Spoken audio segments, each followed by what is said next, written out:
Okay, we've been in executive session, as you realize, discussing negotiations, so we are out of executive session and ready to proceed with the public comment period of the meeting. And if you are on the agenda or scheduled on the agenda, public comment wouldn't be appropriate, but if you are here just to make a comment on some other item, we spend a little time doing that at the beginning of the meeting. Yes, sir. We'd like That's to, why we're here.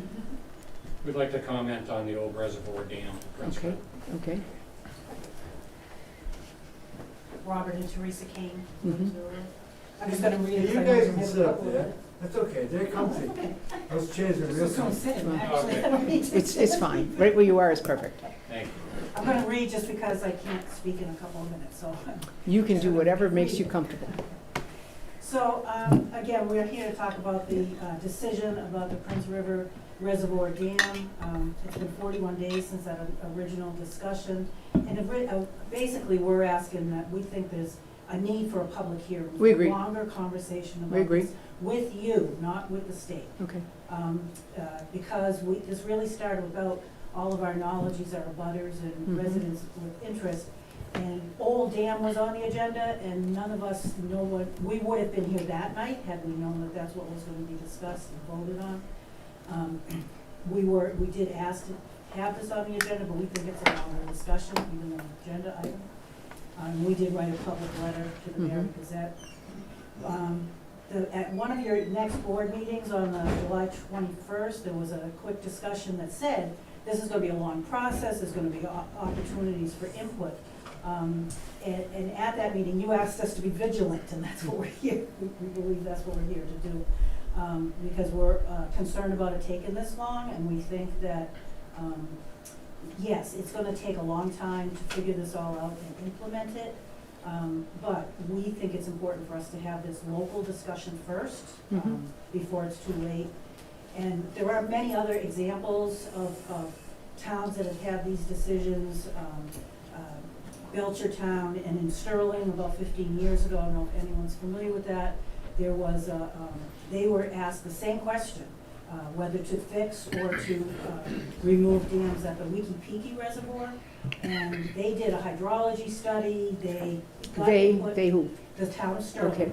They were given basically the same issue, except there was no money. The state wasn't offering money, but they were said you need to either fix it or. That's because the town of Sterling owned the dam? Yeah. The Weeki Reservoir. Yeah, see, they owned it, and we don't own this property. The town does not own this property. We could own it if we fixed it. Well, we could, but that's a conversation for another time, Yeah. because. That's right. Let's just finish our comment and then I agree. our ask is that we I have a agree. longer conversation. They did a hydrology study and they determined that it was in the best interest for them to preserve all surface water sources because those water sources were in fact feeding the town well aquifers. Mhm. This was done before there was any state money to fix it, and the town had to do it on their own, but after careful consideration of all the issues, they decided it was in the town's best interest to fix it. And they didn't vote on removing it or not until they gathered the input and did all the studies. So I know that we hear that there's gonna be plenty of opportunities for input, but you're our elected officials and they asked you first. And we believe that they're gonna weigh the opinions that were voted on, saying that the town of Barre wanted to have it removed, with a lot more weight than private citizens, because you've already weighed in. And if they do ask us for our input, your vote as an elected board is gonna be more important. And so we're asking if the local board would consider a public hearing locally for you to hear all of the concerns from the abutters and the residents and reconsider your vote Mhm. and what you are recommending to the state as representing what the preference is for the town. Mhm. And so we're asking for a public hearing, and we think that's what we're going to do. Vigilant. Certainly, we've had preliminary conversations relative to our role as the public entity that has to at least manage the process a little bit, because the town does not own that property. It doesn't own the property. And we don't want to own the property if we have to remove $2 million worth of a dam. I know that we're planning to go up into the property. I know that Mr. Balakonis has already done that. And I would tell you, absolutely, we will provide a public hearing, a public forum. And Mark, you have any other comments? I mean, No. we in no way want to squelch the citizens' opportunity to have a say. That would be the last thing we want to do. We know that one of the last things we want to do is to try to shoulder a $2 or $3 million, requirement on the town on property that everybody hasn't said, oh, absolutely, this is such an amazing thing, we should spend $2 million on it. And then there's also an annual fee, to maintain the property and to do all those kinds of things. So I couldn't agree with you more that we need to be vigilant, but we also need to be realistic. And our job will be to provide the forum for you to give us the information that you have and for us to have an opportunity to evaluate it. They will do an environmental impact statement. The state is required to do that. What that will determine, I don't know. There's some environmental factors that I'm sure none of us know about at this point in time. No, I got most of my information from our administrator, and I definitely would go along with a public hearing on it. Absolutely. I think there's some inconsistencies on what the cost would be after the state does it. I mean, if they were to repair it, and whose responsibility is at that point. We think it's theirs. I think it's the state's. That's a big thing. Anything downstream of that is huge, obviously, especially with the water that we're getting on. Yeah, I definitely would like to. We don't know when the last time a state human being, went and actually, saw the property and saw the dam. So I can't comment on that. So I will guarantee you certainly, and we will vote this evening to ensure that there will be a public hearing, probably within the next month, because we need to, post it and make sure that people have the opportunity to attend. And we should have your input as, are we just going to hear from the public, or do you want to have a state person here where they can talk through their position and what the money is and so forth, or not?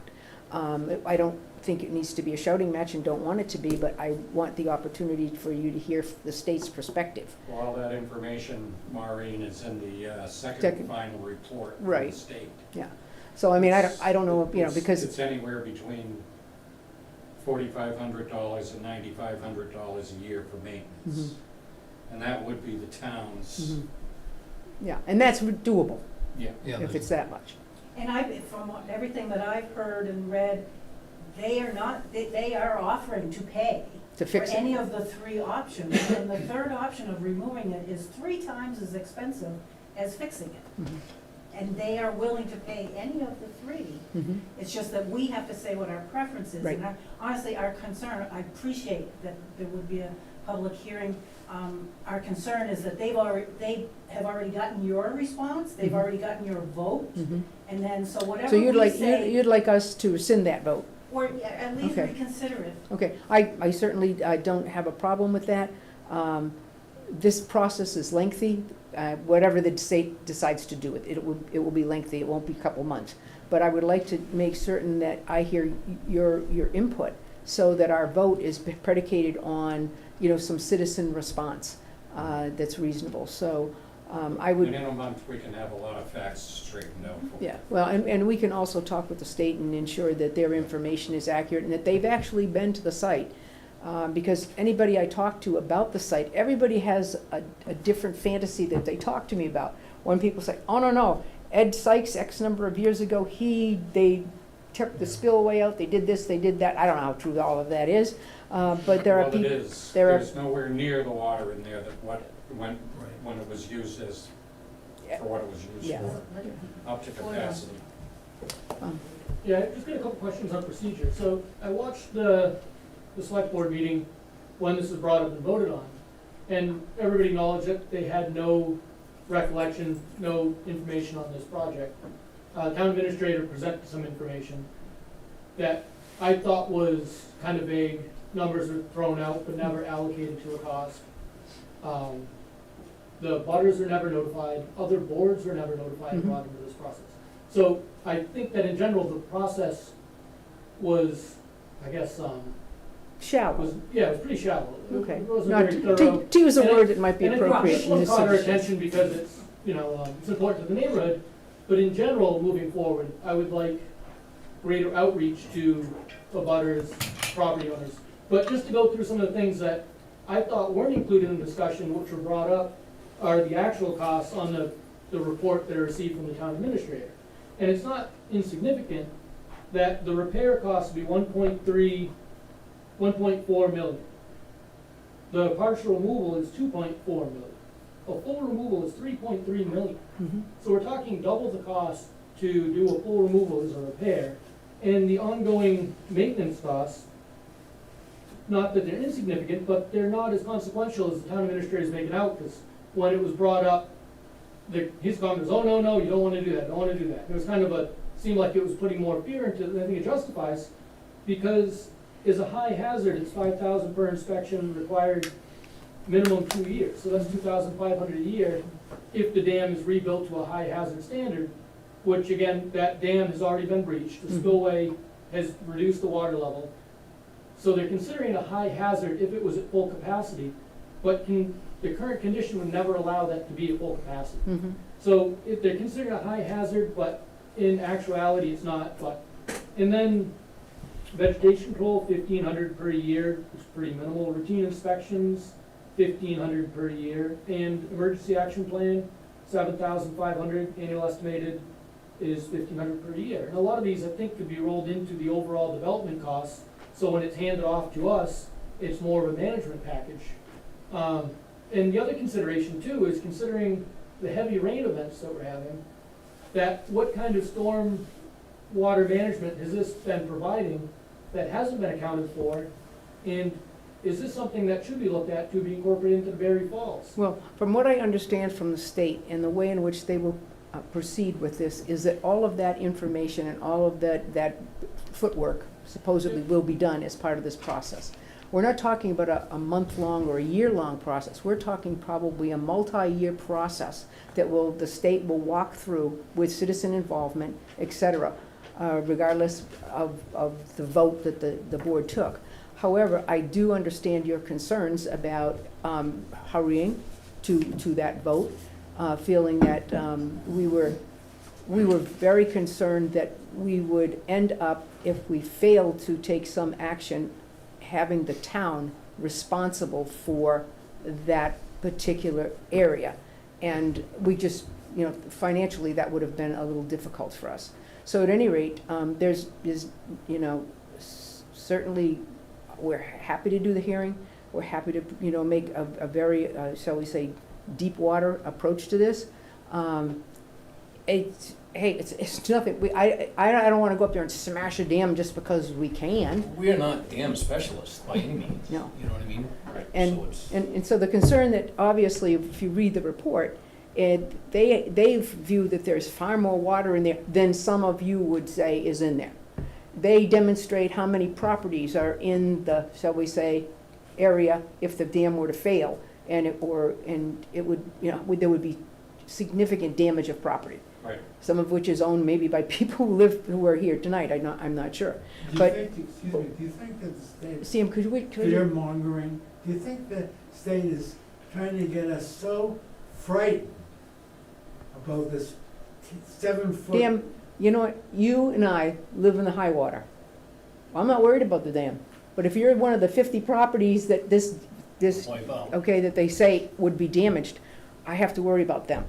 I have to worry about what's happening on your hill or my hill, but, So my concern is I can't just arbitrarily say that they're fear-mongering, nor arbitrarily can I say that maybe it's the best decision. I agree with some of the things that you said. We need to do a further and more detailed and in-depth study of this. I certainly am not a dam specialist, and I don't think probably anybody in this room is. But my concern is that we bring in those individuals who have property near there, that they have a say, that the state does need to say, this is our report and this is why we feel this way. they should have the right to do that. Mark?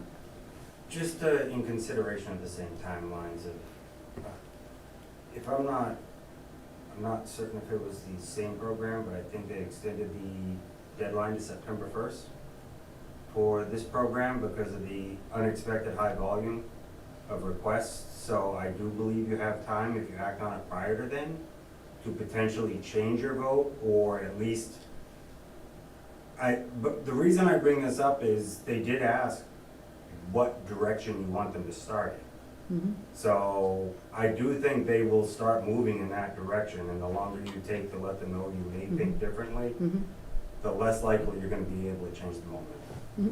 So Well, I would just hope I am that the so- select board would recognize that and not let this wait too long to get to the public hearing concept and get the voice of the people and be able to turn that over to the state. I agree with what you're saying, Matt. I think that you and I have worked with the state long enough to know that momentum is not one of their strong points, but at any rate, I agree with you that we Until should. money has to be spent. But we certainly I think we're understand. all in agreement, though, that yes, it's gonna take a long time, but to Matt's point, it's gonna take a long time for them, they believe, to go toward removal. Yeah. Mhm. And we need to just kind of put some brakes on that and say. Got it. Yeah, again, I would like to just emphasize some sort of verbal commitment that you would revisit the vote and at least put it on a no decision until we have more information, because again, I think the longer that motion stays legitimate, the longer we're going down the wrong path. Well, Possibly. I certainly would, I can't tell you how the other people will vote, and one of our members is ill this evening, but I will guarantee you that I certainly would vote to reconsider my position on it in order to ensure that not only is the public heard, but that we make the best possible decision we can for the community. And that may or may not be to your liking or to my liking, but it needs to be considered more carefully, and I would certainly vote in that direction. I think it's only fair to allow the individual who's not here this evening and that to have a say and to potentially hear your needs. And Mark, I'm not asking you to say anything tonight if you don't choose to, but we put it on the agenda for our meeting, which is the Tuesday after Labor Day. Then we would have an opportunity to revisit this as a board. Yeah, thank you. I feel the same as you. I don't know if that makes a difference for tonight or not, but I do, feel we do share the same concerns, absolutely. And with these, I get it. With all their concerns. I mean, it's a beautiful place up there. Mhm. I haven't ever been, I've only seen pictures, and it just seems like, We're gonna go though. to have it gone Right, is yeah. one hell of a sad thing, East Squatter Land Trust just made a beautiful path all the way down to Yeah. it. Well, we have an offer from a butter, an air-conditioned ATV anytime you wanna go. Gee, I'd feel special, okay. And, I'd just like to make the point, it's a water issue. Our town wells are doing the best they can with what we have. If we have a water leak, they go low. There may be a need in the future for the town to create a fourth town well. There's a need now to create a well, there's no question about it. Well, And I know that we've had some efforts to try to locate the best area to do that, that's so. Christian Hill. Well, I swear to God, the water will flow downhill from there. Matt, I'm sure you've been on a board long enough to know Christian Hill has water problems forever.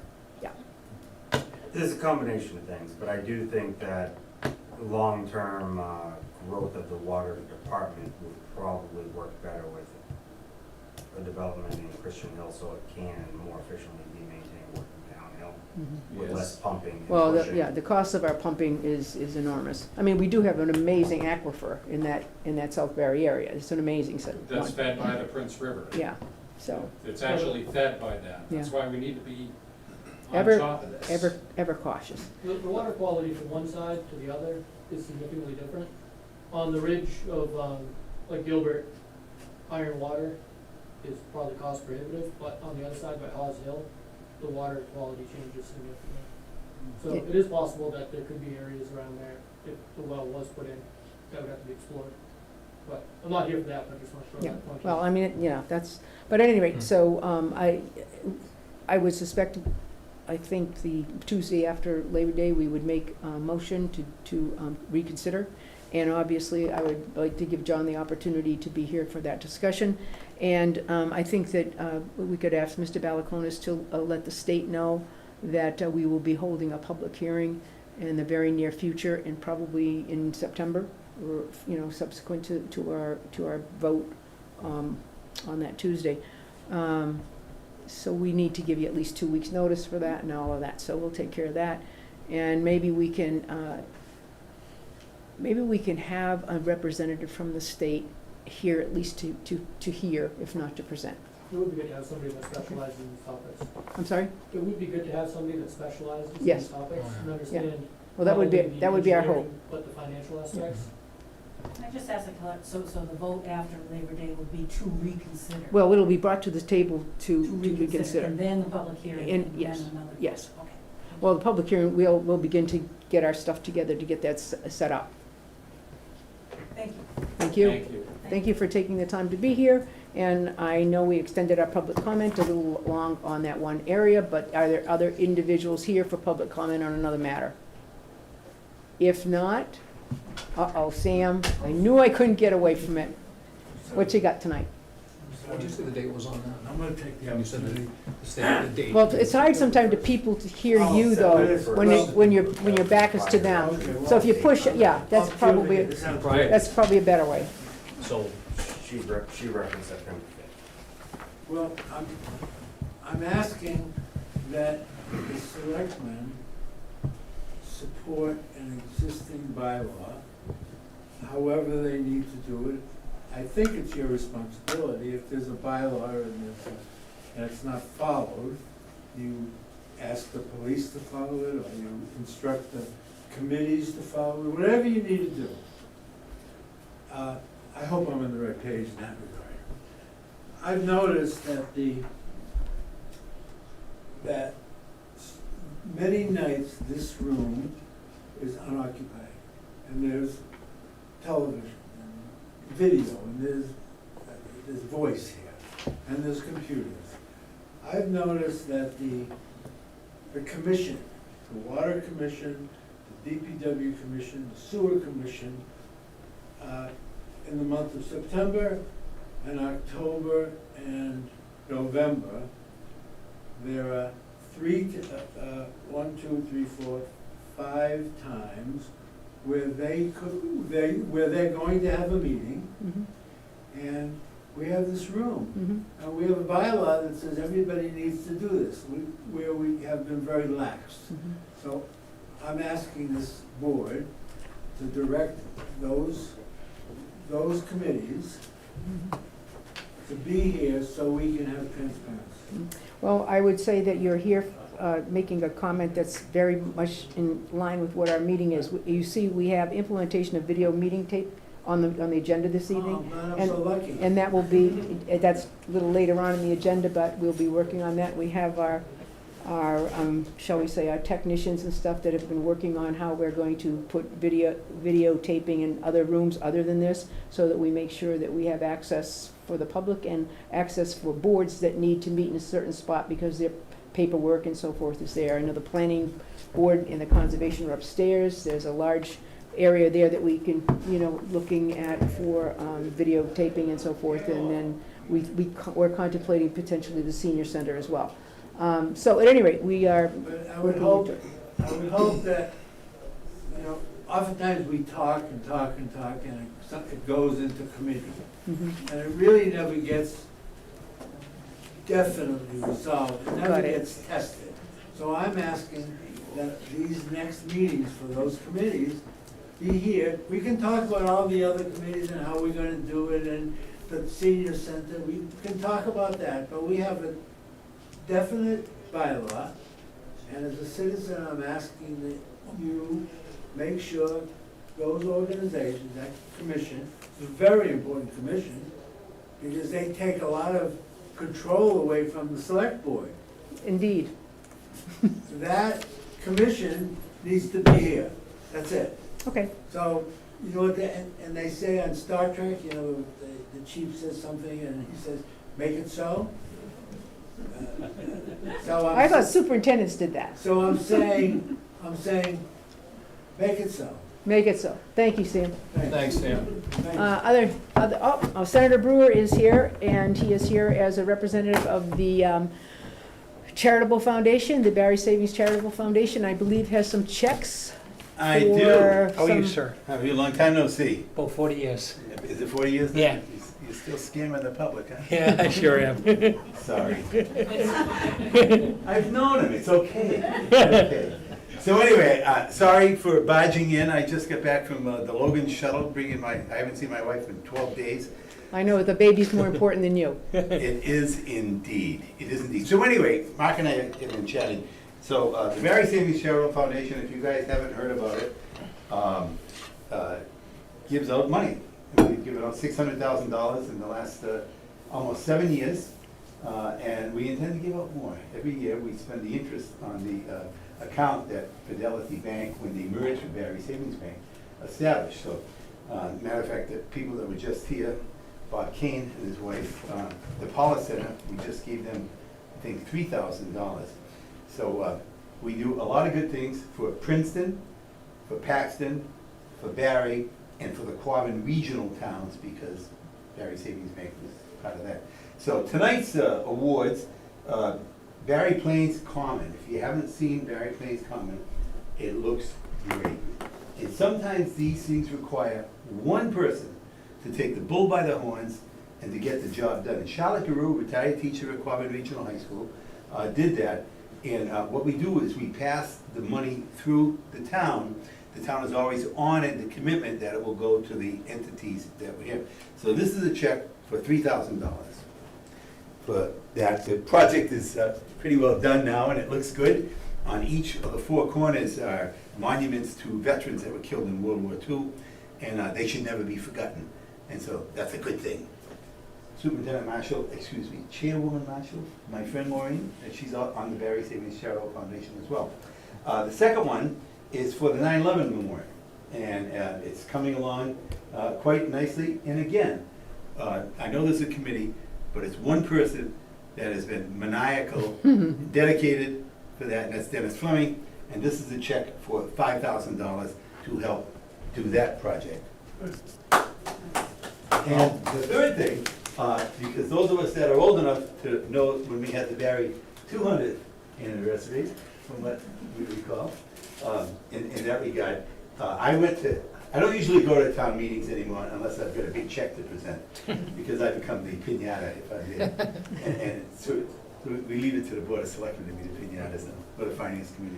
But I took the floor and I said, without a promise, that I would do my best to try to have the Barre Savings Charitable Foundation contribute to this. And I have a check here for $25,000 to help, so that we can have a really, really good event. Senator Golden, when she was in the legislature, also got $30,000 as an earmark in the budget as well. So there's $55,000 that now, because the town at the town meeting, if my memory serves me correctly, encumbered $100,000 if necessary. Right. Well, I would urge you to take that other $55,000 that you now have and put it to a few other good things around Barre Common that we desperately need as well. Benches would be good. Benches would be good. I'm told that a couple of those flower pots are Yeah. pretty tipsy as well, Yeah. and other things. We're proud of our town. We're proud of the heritage of this town, and it may not be Milton, but it's a damn good town. And so I commend you, I commend the Board of Selectmen, and everybody that makes a difference in making our town a better place. And with that, I'll go home and see my wife.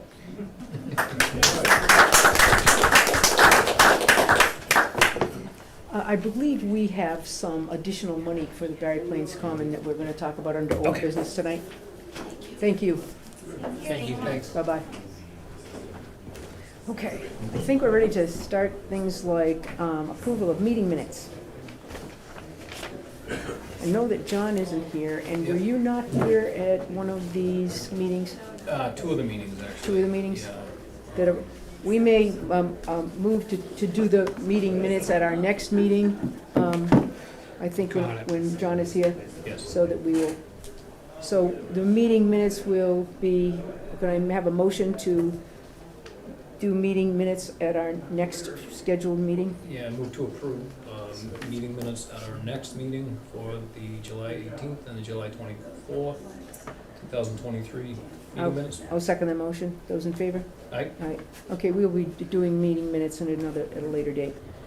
Town Administrator report, Mr. Belconis? Good evening. So the first thing I have on my list is just an update on the financing agreement for the fire truck purchase, which, as you know, was previously authorized, and the board did sign all of the documents related to the lease purchase back at a meeting in June. I'm going to ask you to sign it again tonight. The reason why is there was a little bit of a delay. The lease required town council to issue a legal opinion, and some of the language on the lease was concerning to town council. So that language has since been changed, and the lease is now dated August 15th, 2023.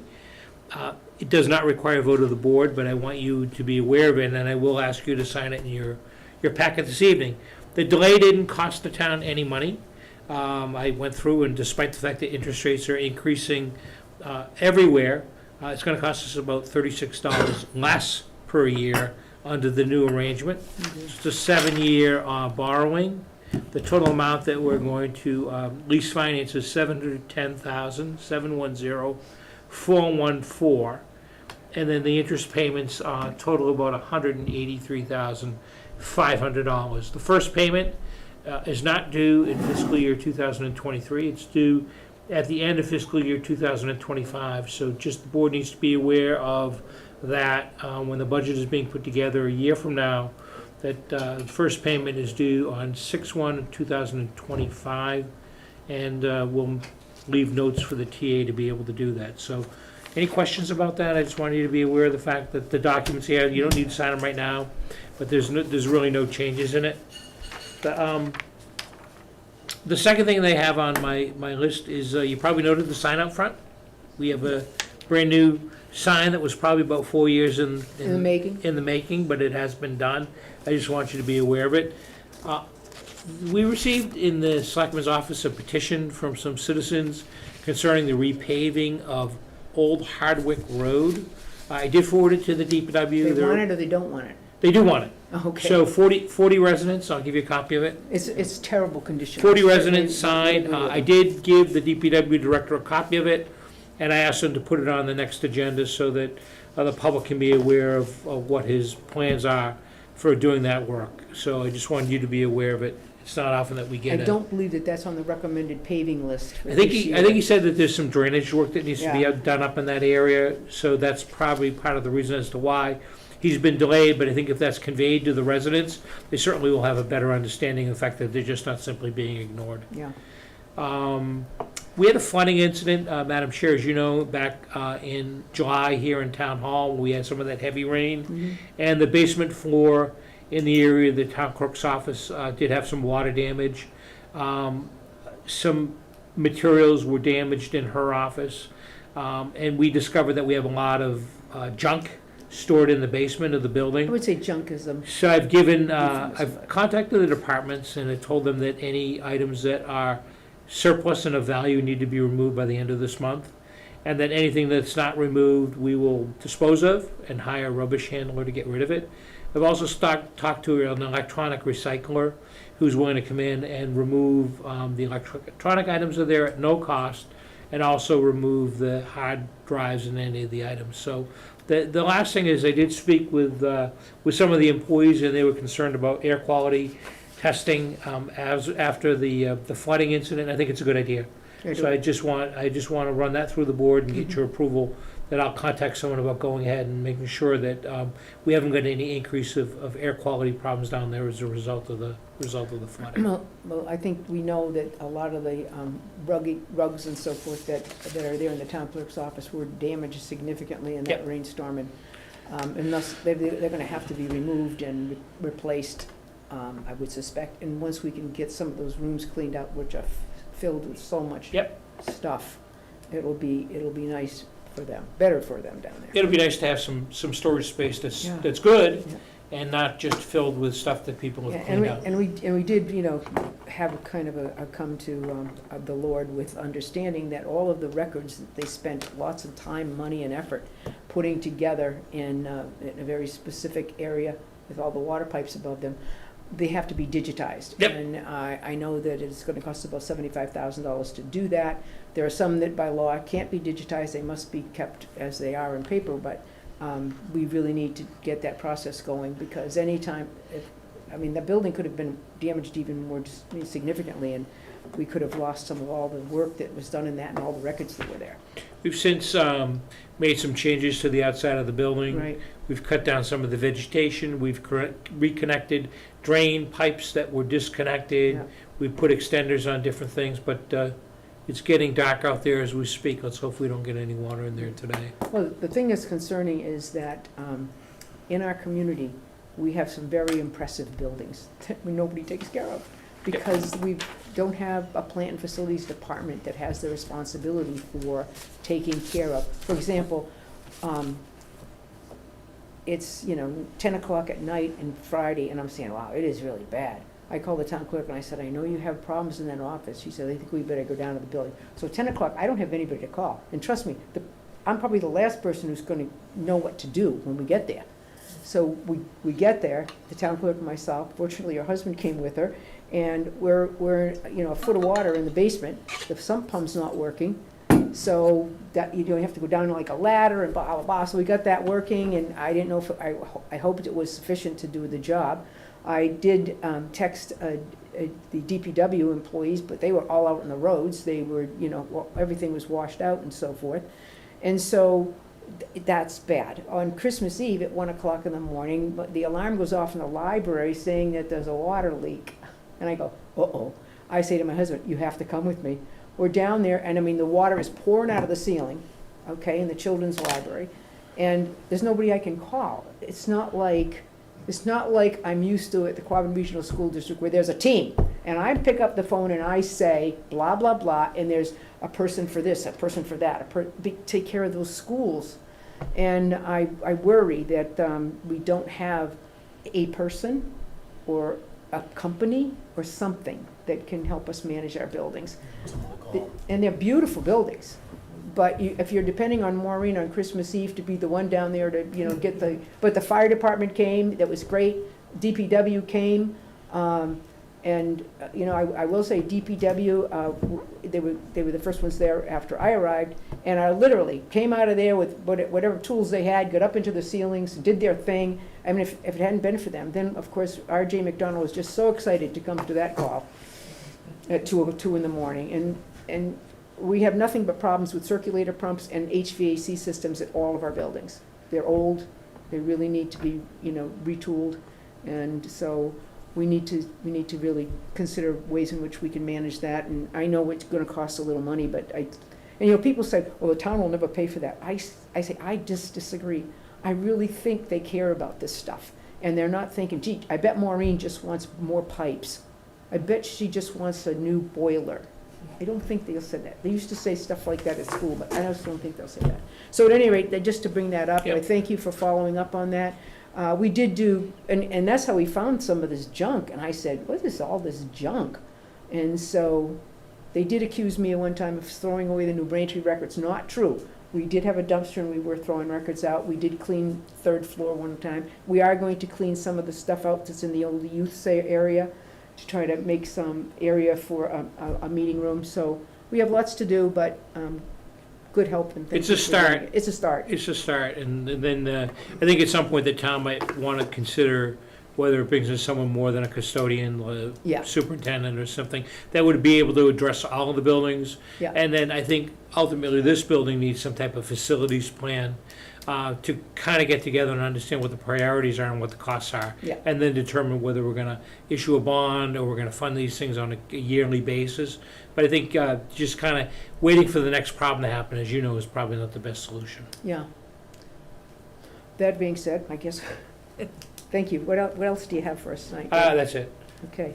Selectmen reports. I would just begin with, I spent August 7th up at High Plains with a group of parents looking at playgrounds. and then I spent down at Rice Park. So it was one of the only nights it didn't rain and storm. And so it was a little nostalgic looking at the High Plains one. I had no idea that the equipment that is on that playground came from High Plains School when it was closed in 1990. I mean, because I always said the equipment here it's not that good stuff. So at any rate, so we got some good ideas and some good insights from the parents about what they want, and there were several parents there. I mean, just there at the playground, and then more came to talk about what they felt that they needed. There's a lot of kids up there who could certainly appreciate this playground. There's all Thorn Field there. There's enough room there where we could do a playground. And we will be using ARPA money for that purpose, and we're going to be doing a new rehab on Rice Park as well. We met with parents down there. We met also with some neighbors who are, parents of adults, but, who live near the park and are very concerned about, what are we going to do? Are we going to make it for teenagers, or are you going to put a skate park here? No. We're going to do from 2 years old to 5-year-old playgrounds, and from 5 to 12-year-old playgrounds. There's a different, we have to have handicapped accessible playgrounds, which costs a little more, but it's really what we need to do. So we're going to be putting together, hopefully, plans and designs for those playgrounds, and have the opportunity for people to look at them. We're looking at a splash pad, which might be kind of cool. And those are kind of vogue and really simple. I didn't realize how simple they were. It's all contained water and stuff. So at any rate, I spent my time with John doing that. And we think that that's a good way to do some ARPA money, hopefully in the spring, to be able to actually get the playgrounds in so that kids would have them for next summer. So that was what I spent some time on since our last meeting. Anything from you, John? No, and Mark? no, we have a lot to cover tonight, so the things that I have Okay. really warrant any. Okay, do we have any correspondence? No. We have no correspondence. Okay, update on town administrator recruitment. So what I'm gonna do is I'm gonna call Mr. Stapsinski, who's with the Municipal Resources, and put him on speakerphone so that he can update you on the town administrator recruitment.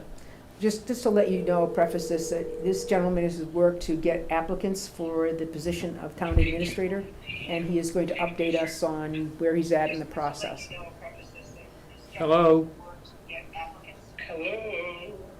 Oz? Yes, I am here. Hi, thank you very much. Is there a TV on in the background, or is that us? That's you, and I'm going to turn it down. Got it. Thank you very much. I've got the members of the board and wondering if you might be able to provide them with an update. You're on live speakerphone. Thank you. All right. Well, thank you, Greg, and thank you, Marshall, and Mark. Would you pronounce your last name for me, please? Reginas. No, Reginas, thank you. And member Mark Reginas, and I guess John Dixon is at home, is he? Yes, he is. He's ill this evening. So it's my pleasure to be with your meeting tonight and to go over the update. So far, I would say everything is moving along as we expected it would. I sent you a correspondence several weeks ago, and told you that we had originally 22 candidates, and then 2 people submitted their resumes late, and that's fine. That's okay. So we have 24 candidates. The 24 resumes were reviewed, and we determined that there were 11 that met the minimum qualifications and that should move ahead to the what we call the essay phase. So weeks ago, the individuals were sent out 3 essay questions, and they just came back in today on Monday. But just of the 24 candidates we had, they represent 10 states. They're from 10 states, mostly Massachusetts. 22 have an undergraduate degree, a BA or a BS degree. 11 of those individuals have advanced degree, either an MBA, an MPA, or a degree in planning, some kind of advanced degree. So, as of today, the office told me that 3 people have dropped out, and that's not unusual. Oftentimes when the candidates find out that they have to do some work, like draft and 3 essays, they sometimes decide, no, they don't want to do it. 2 of them, they gave absolutely no reason. The 3rd candidate was from out of state and decided that relocation was not an option for him. So at this moment, we have 8 candidates, and we, as I told you, we sent essay questions out.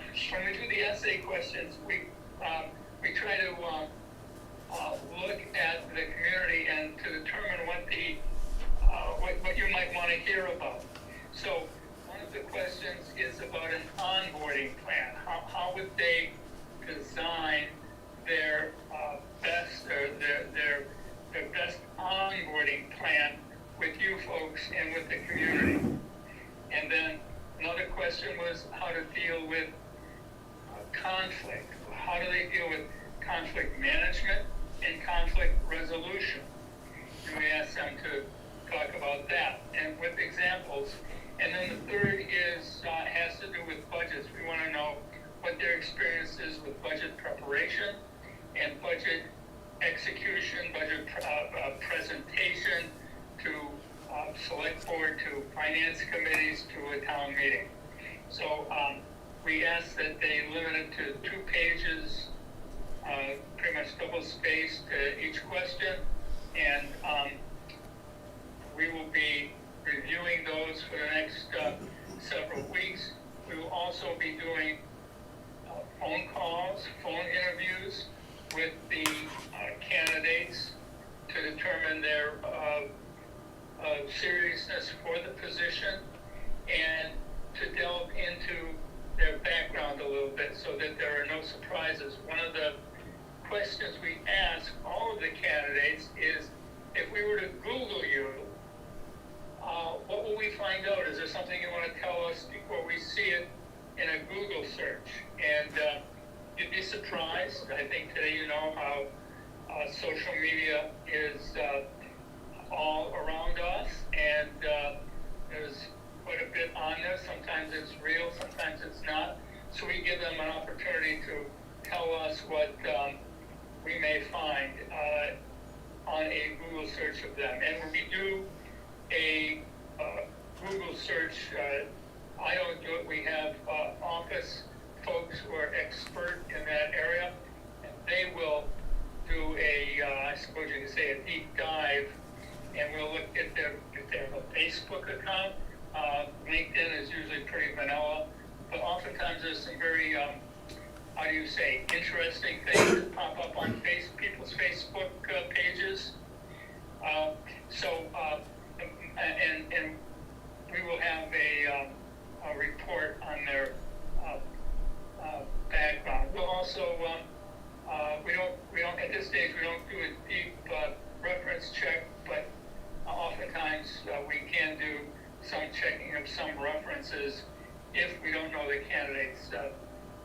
In many searches, we know the candidates or know something about them or know something about somebody who they worked with, which tells us a little bit about their pedigree, so-called.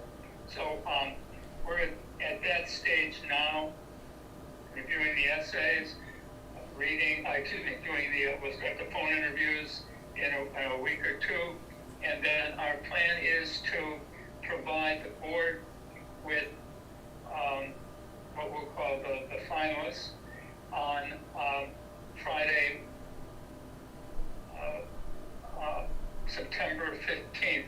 We would send you the cover letters, the resumes, the essays of the finalists, and we would hope that you could schedule those interviews for the week of either the 18th, if you can, or the 25th.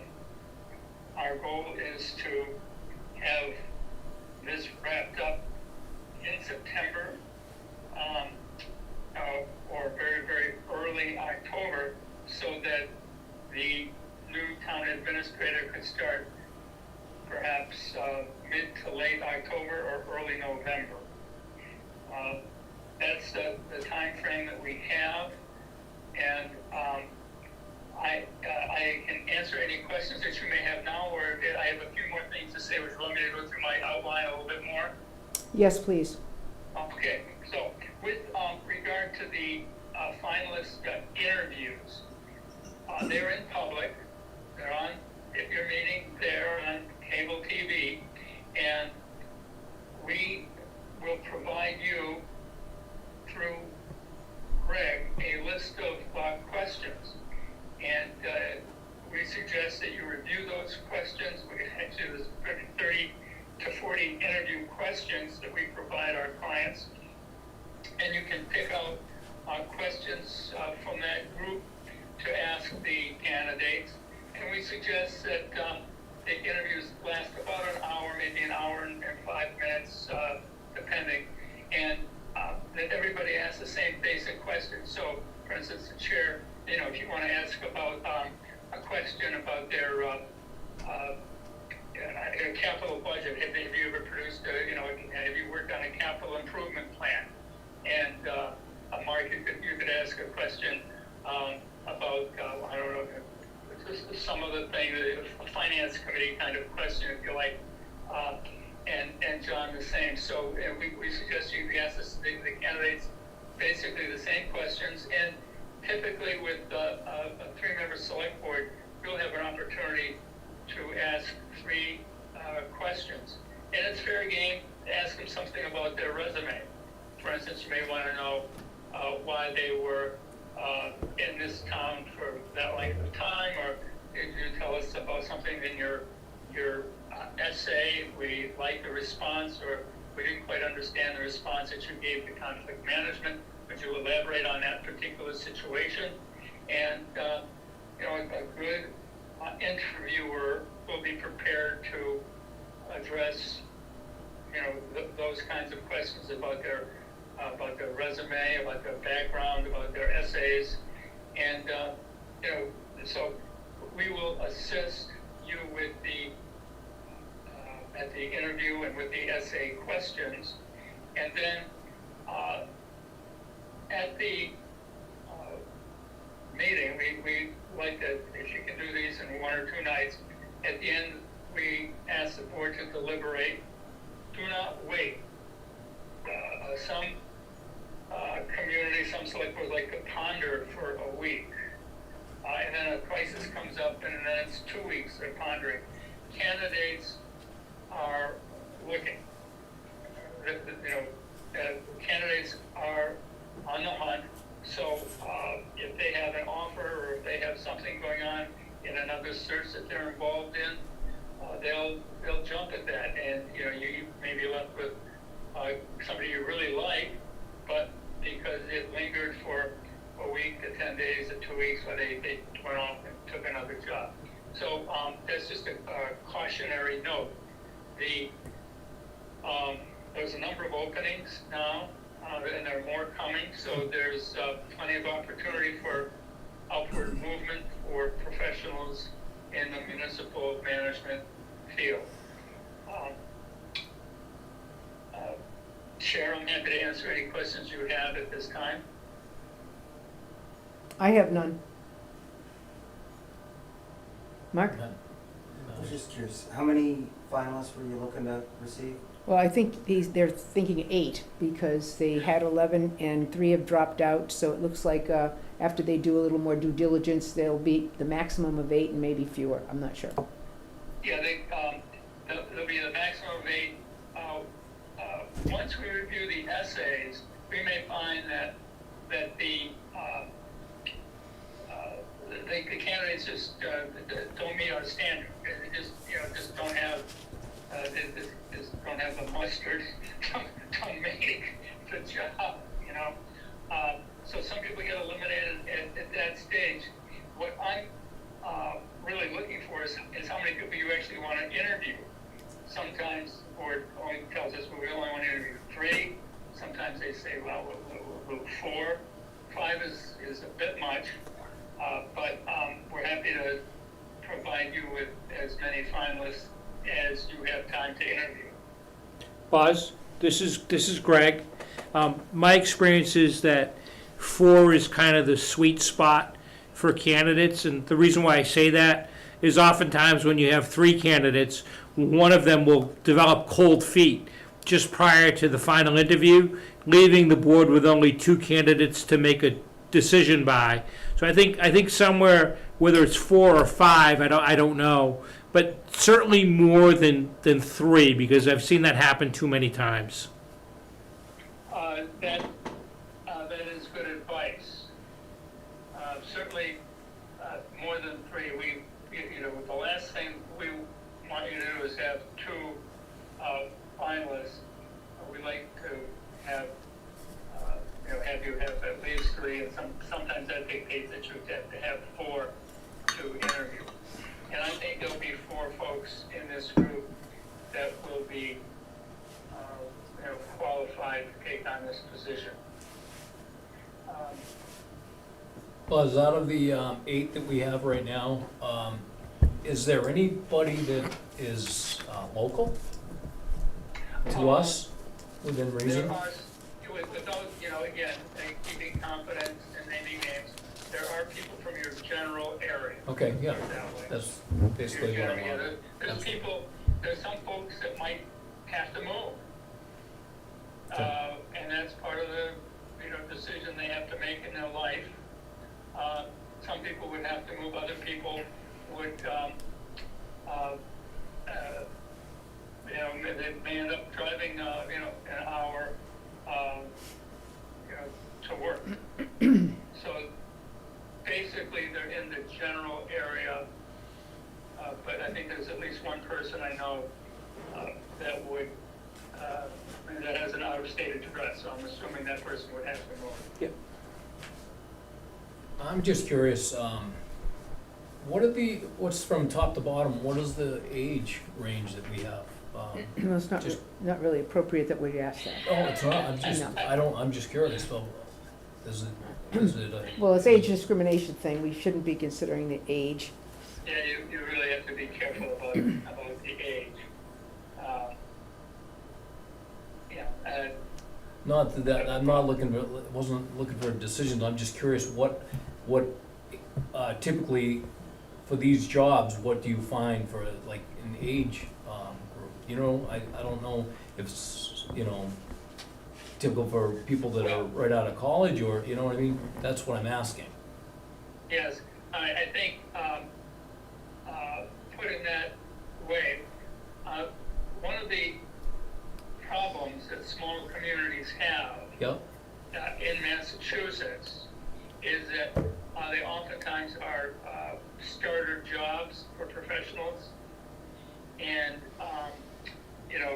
that presents an issue because sometimes they're right out of college or right out of a master's program of one sort or another, yeah. and they're short on experience, long on enthusiasm.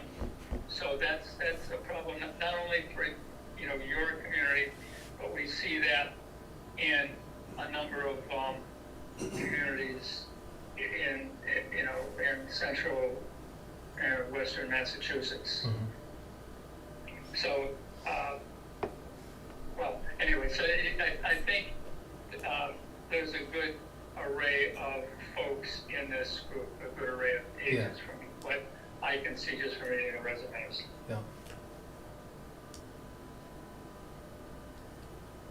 Any other questions? Sam, just quickly, Yes, just quickly, is it normally logical that we would have, that we would be able to compensate these folks in such a way that this job would be desirous for a long-term position? In other words, previously, we've been compensating the people who are just out of Well, certain learning. we certainly have advertised the position for much more than we've ever paid. And I think It's that's the reason that we've gotten a number of applicants. Buzz, you and I have had a conversation about Yes. that, and we are certainly at least in the ballpark, and if necessary, we could make more movement if we had to. Thank you. Yeah, I will let you know that the compensation for people in the municipal sector, whether it's town administrators, professional employees in the municipal area, they are going up. I see that all the time in other searches that we might do.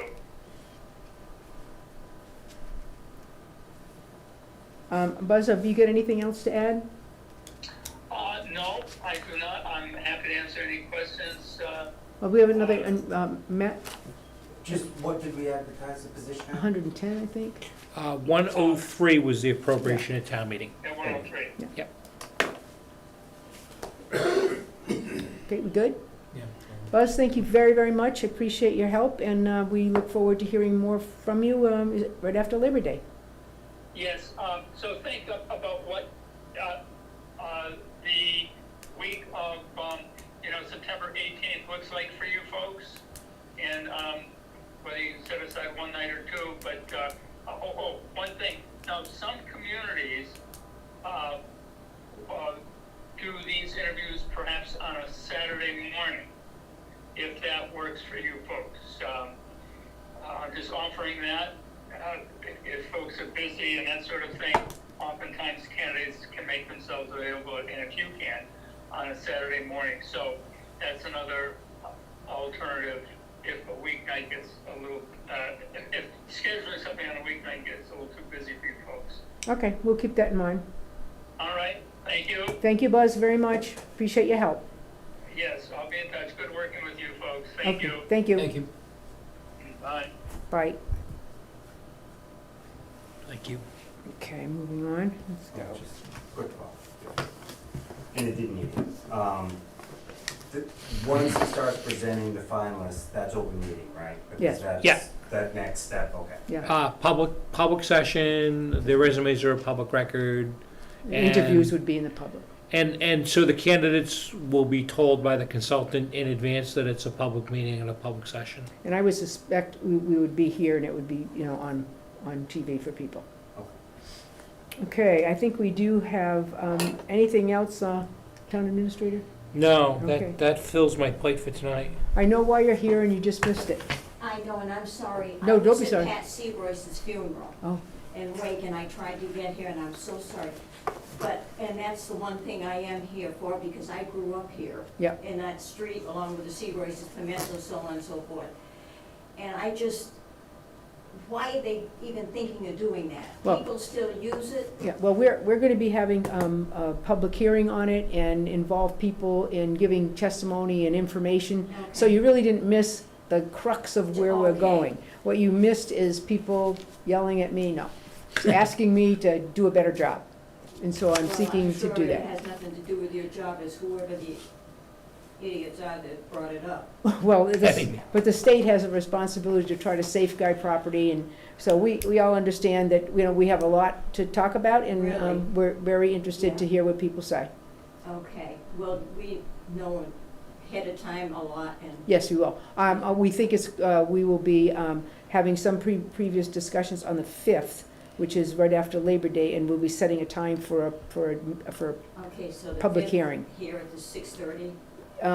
Yes, yes. Okay, I'll put that, because I really want to be here. We actually start at 6. Okay. Sometimes we have an executive session and it's earlier, but we start the formal meeting at 6 Yeah, PM. at 6, okay, Yeah. that's fine, I just didn't know I was told 6:30. Yeah.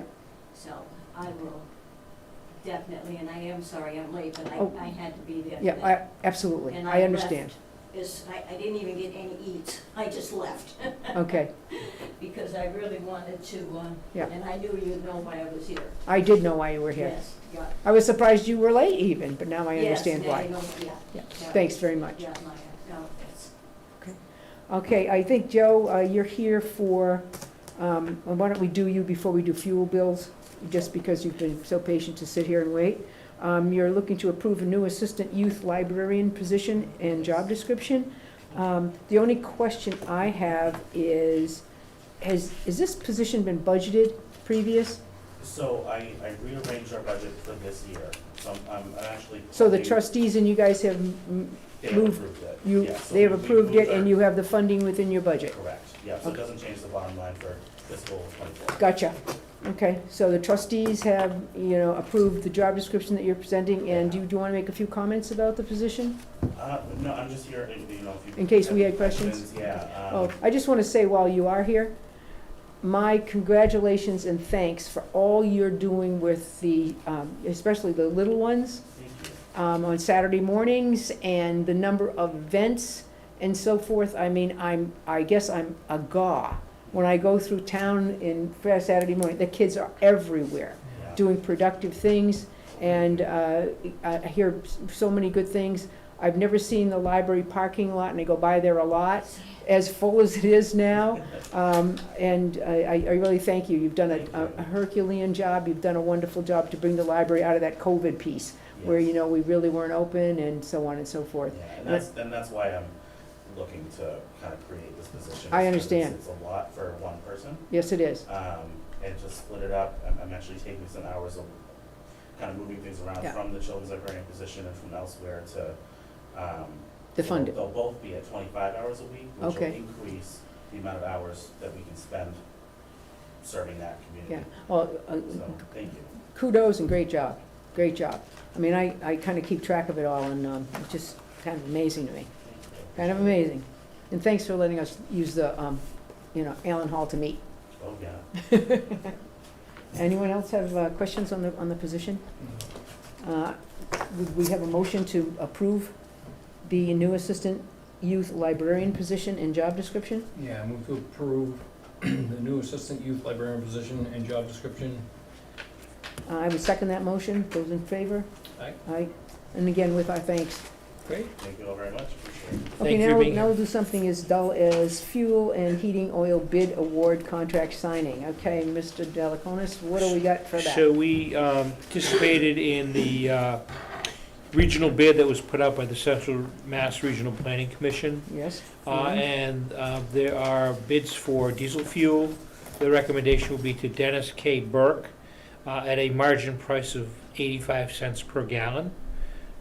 Heating fuel would be to R.J. McDonald at a markup or margin price of 8.99 cents per gallon. And then propane would also be to R.J. McDonald at a markup price of 7.49 cents per gallon. So it was put out to bid. We're in with all the other communities that wish to participate in it. Was put out properly to bid, and if you were to award these contracts, I have contracts for you to sign in the folder. Can you explain just briefly when it says 85 per gallon, Sure.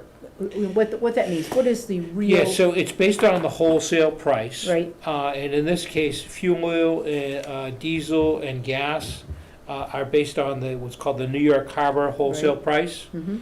And then the propane fuel is based upon the Mount Bellevue, Texas wholesale price. Mhm. So these numbers are easily accessible, Yeah. and people can look and see what they were.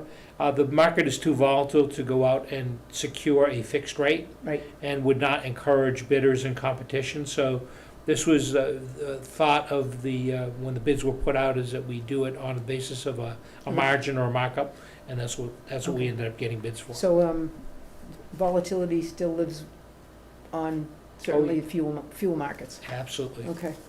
Okay, I'm happy, thank you very much for that.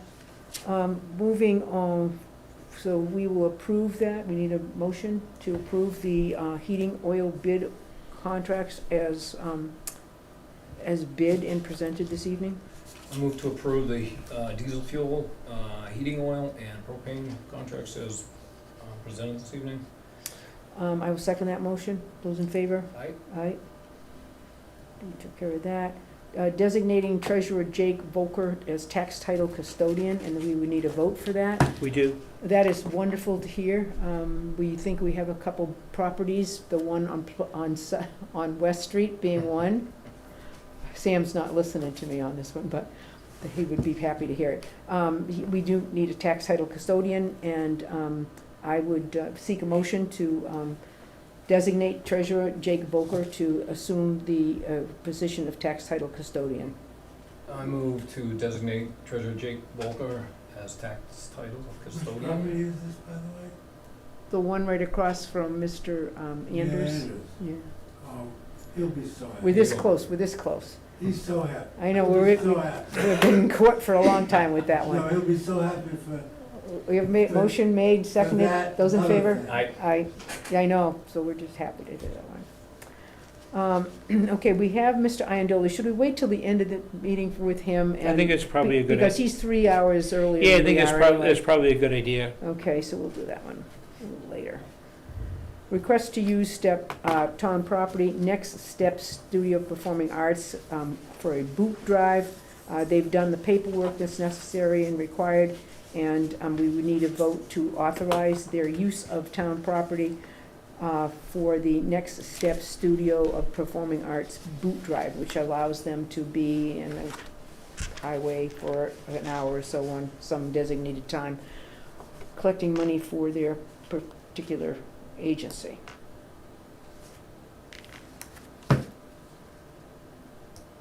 Yeah, Yeah, I just don't, where is the, what's the location there? Their We request wanna is use down- the end of our driveway. What's that? We wanna use the end of the driveway. Oh, It's, on Just the curious. corner of, like Common and South Street. gotcha. Sorry, I didn't realize you were here. That's okay. Thank you. Move to approve the request to use town property, Next Step Studio, Performing Arts, boot drive.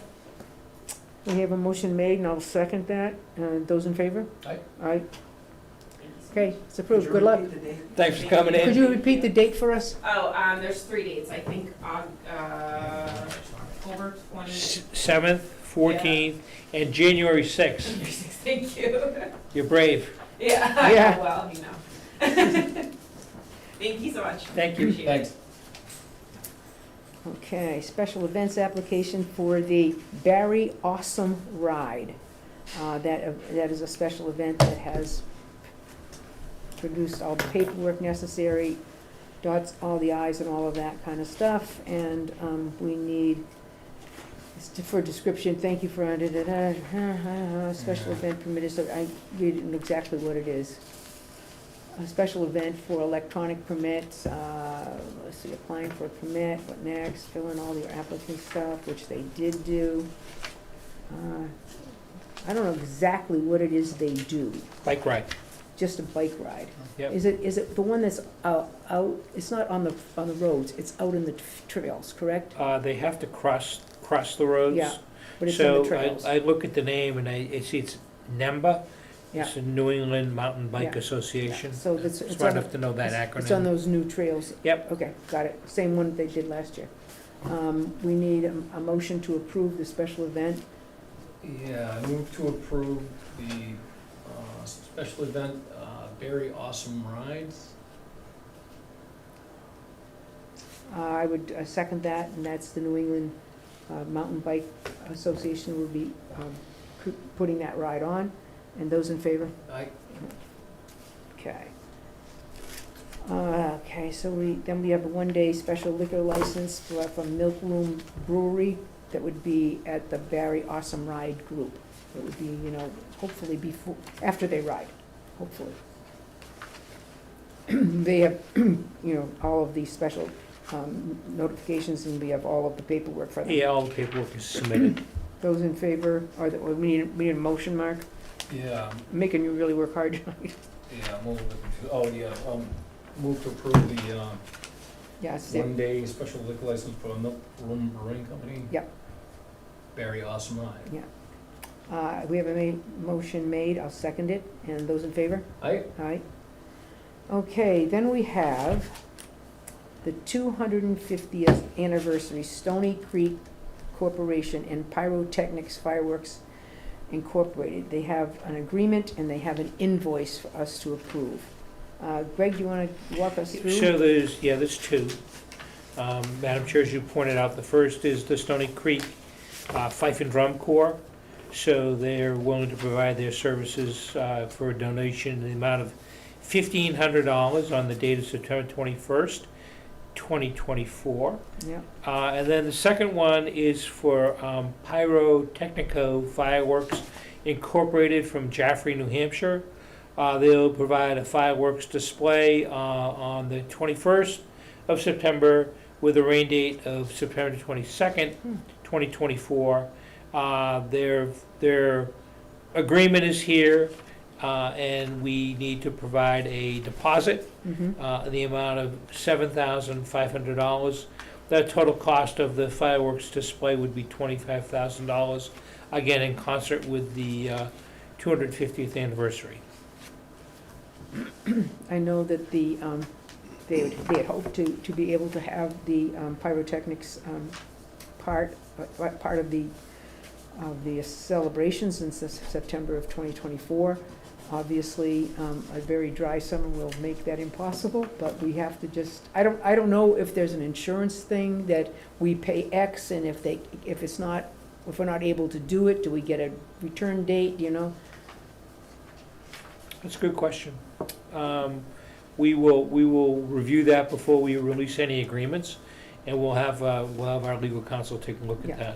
that. So I would seek a motion to approve that subsequent to the legal counsel review of the contract. I'd like to make a motion to approve the Stony Creek Pyrotechnics Fireworks for the 150th anniversary on the conditions of Yeah. the town, what are we? We want town council to Town review, council to read the contract. Yep. Yeah. I mean, I would suspect they have to buy them in advance, and if we can't do it, we can't do it, is my guess, but I think I just Yeah, want to that's- make sure that the town council has. Well, we've been alternating between wet summers and hot, dry summers, so next year will probably be hot and dry. I mean, have we ever done this? Well, I think 25 years ago, did we have fireworks? I don't know. I don't remember. Okay, well, anyway, We're contingent on that anyway. so we have a motion made to fund the amount for the Stony Brook Drum and Bugle Corps for $1,500, and the pyrotechnics fireworks, subject to review of the contract Yep. by our attorney. Are those in favor? Aye. Okay, here we go, watershed. Okay, Ware River, Ware River watershed discussion. All right, I figured that's why you were here. I'm here, yeah, I'm here to complain. Oh, I thought you were here for the Ware River watershed. No, okay. No. You're here to complain. Yeah. Go make a for it. complaint. I'm Tim Graves, I Yeah. live at 749 Dana Road, Barre.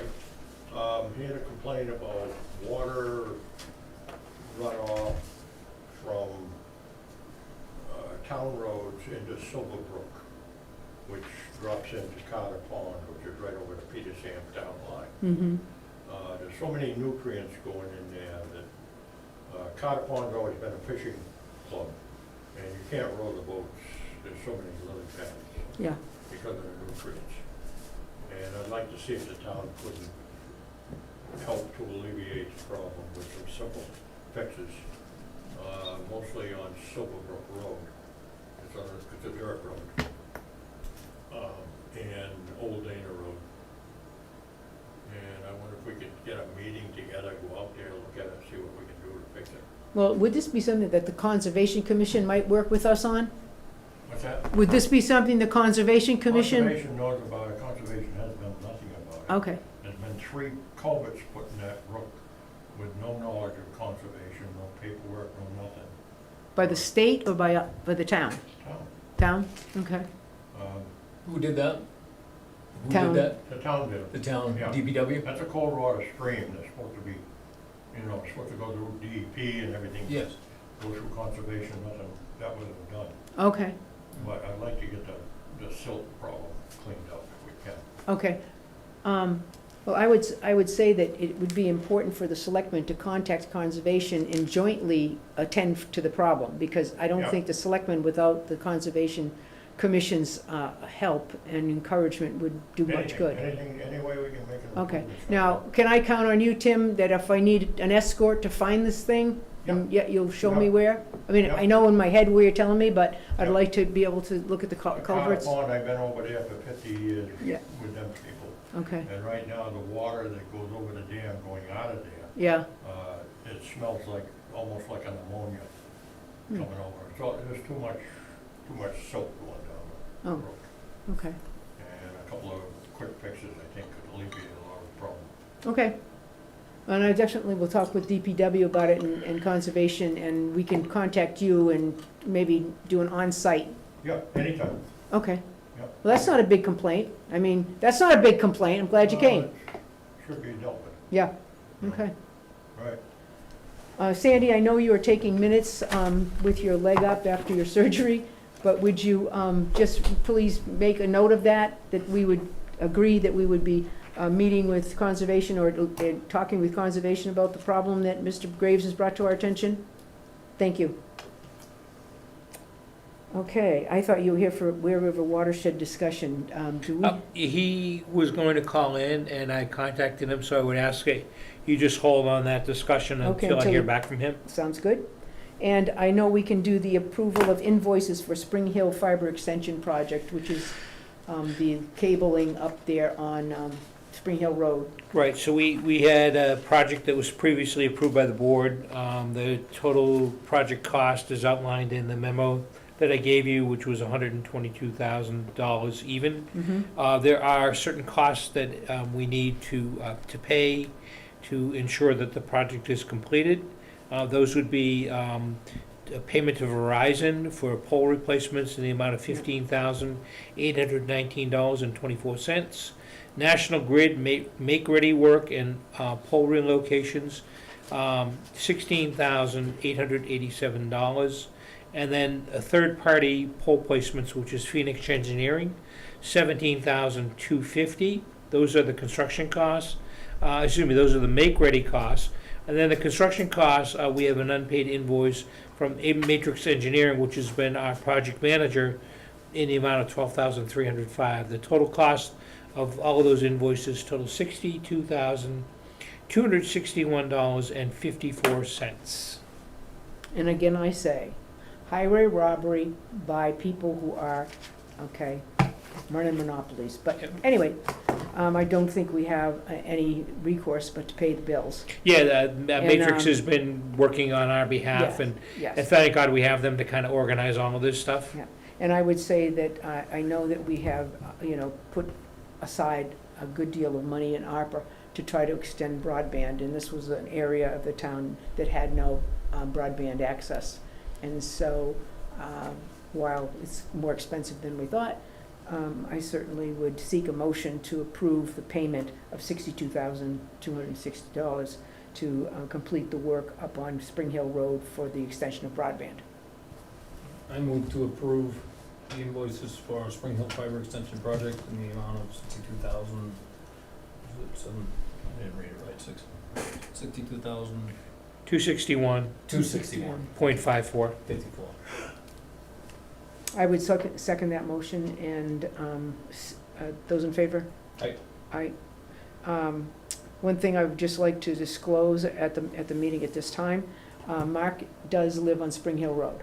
Please understand that this project was started way before Mark even thought he may run for selectman. Yeah. It has nothing to do with him getting a special whatever. It was something that was contracted for by the selectmen well before Mark's run for selectman or serving on this board.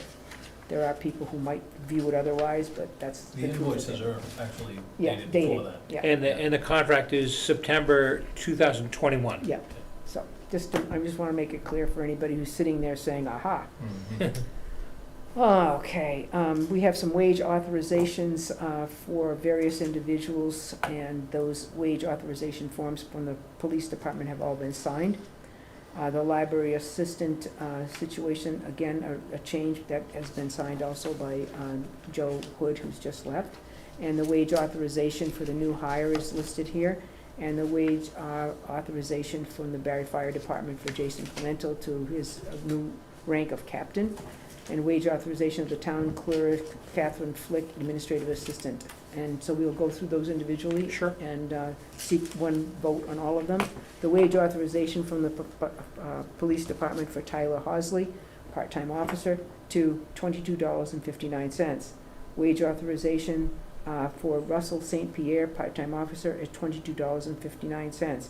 Wage authorization, police department for Neil Lefebvre, for part-time patrolman, $22.59. Wage authorization, police department, Joshua Stables, part-time patrolman, $22.59. Wage authorization for the library assistant, Catherine Murray, $16.81.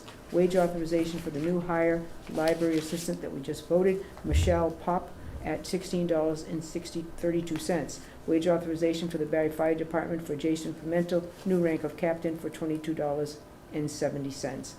Wage authorization for town clerk, Catherine Flick, administrative assistant, for $18.85. I would seek a motion to approve those wage authorizations that were just read into the record. I move to approve the wage authorization for the PB and library assistant and fire department. I don't have this. Town clerk. In the town, yeah, town clerk. Okay, I would second that motion. Those in favor? Aye. Aye. Looks like a vote. We are now waiting for 2 phone calls, one for Watershed and the other one for Mr.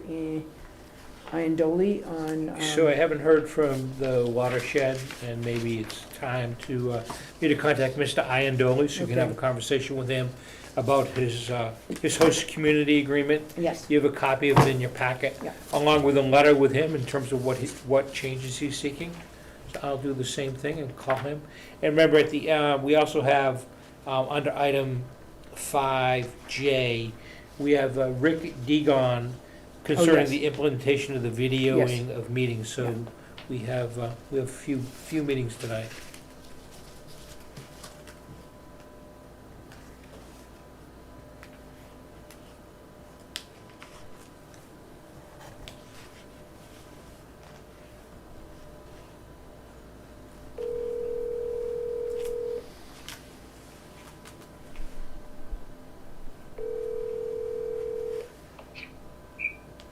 Hello? Yes, is this Dean? No, this is Rick Degon. You have the wrong number. My apologies, I'll call you back. Thank you. You got it. No problem. Oh, gee, we could have done Rick.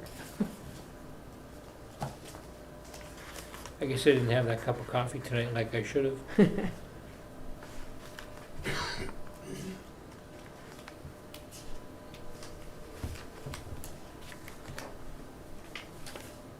Hello? Hi, Dean? Dean? Yes, sir. Greg Valiakonis with the town of Barre.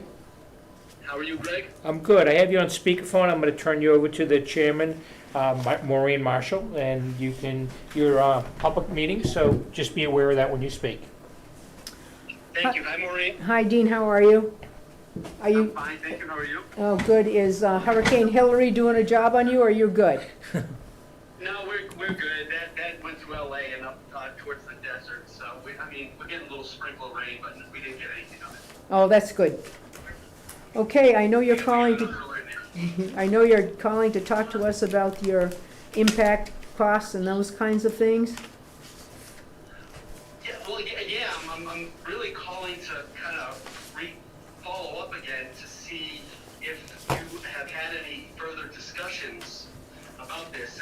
I sent over a part of the law today to Greg that, July 1st was a deadline for the town to start discussing, that's an ambiguous term, but discussing how they were going to go about changing the HCA's. This is not a request I'm personally making or our company's making. This is the law has changed, and all previous HCA's are now out of compliance with the law. Right.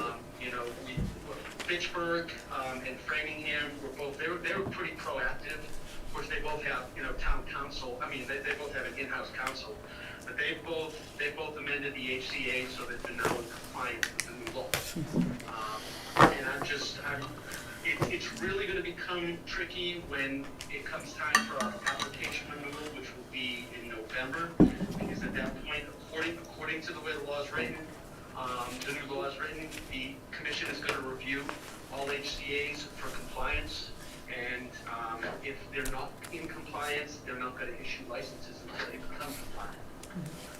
I think that we certainly understand your situation, and I know that our town council, that we now, because we have a different council now, and we have sent that information over to them and expect them to give us particular and specific guidance as to what we need to do. And Greg, did you have any other update on that? No, I don't. I know the council is aware of it and suggested that we hear it out and we wait until the board makes a decision. Well, do they have a recommendation for us as far as best next steps?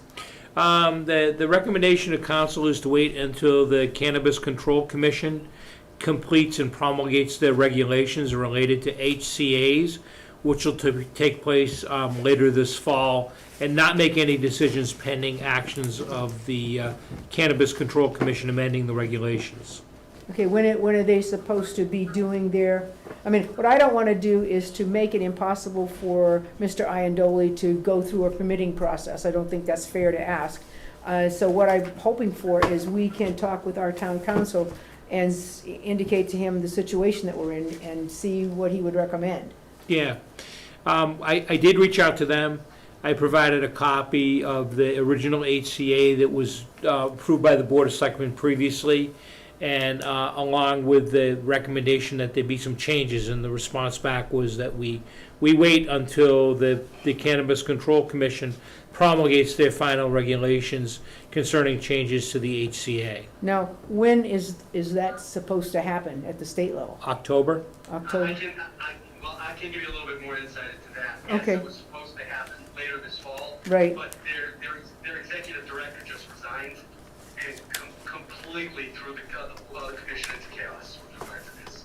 So if the recommendation from the new town council is to wait until that happens, then we may get into a gray area where, okay, we need to renew our license, and we'll just move forward and, wait for the commission's response and have to navigate it at that point. But it would be helpful. I mean, given the law is pretty black and white on this. I mean, it is what it is. It would be great to hopefully get that done by the time of the application. When is your application renewal actually? I've got to get it in 60 days beforehand. I think the renewal comes out, the renewal date is like January 7th, so that would be, I think, roughly November 7th. That would be November 7th. Right Okay. around there, I have to submit it.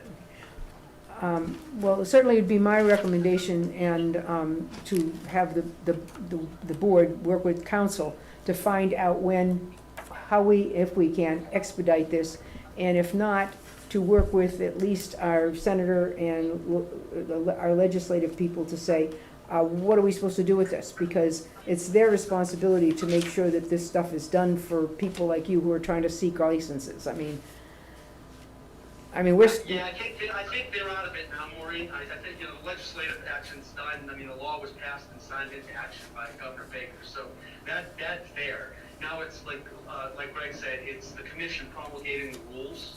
They've already released their red line version of the rules, and there's nothing surprising. They're pretty much sticking to the book. But if the board is going to wait, then I'll just I wanted an update because the July 1st deadline is kind of come and gone. Right. And I didn't know if you guys had any other discussions about this. Well, we've had discussions, and the only thing was that the commission had not rendered its, requirements or that we were supposed to follow, so that we would wait. We never thought that we'd be still waiting in the end of August, and it looks like we're going to be waiting into September anyway. And our attorneys are basically just saying, well, until we know what the commission's requirements are going to be, don't do anything. So that's what we've been doing. Don't do anything. Okay.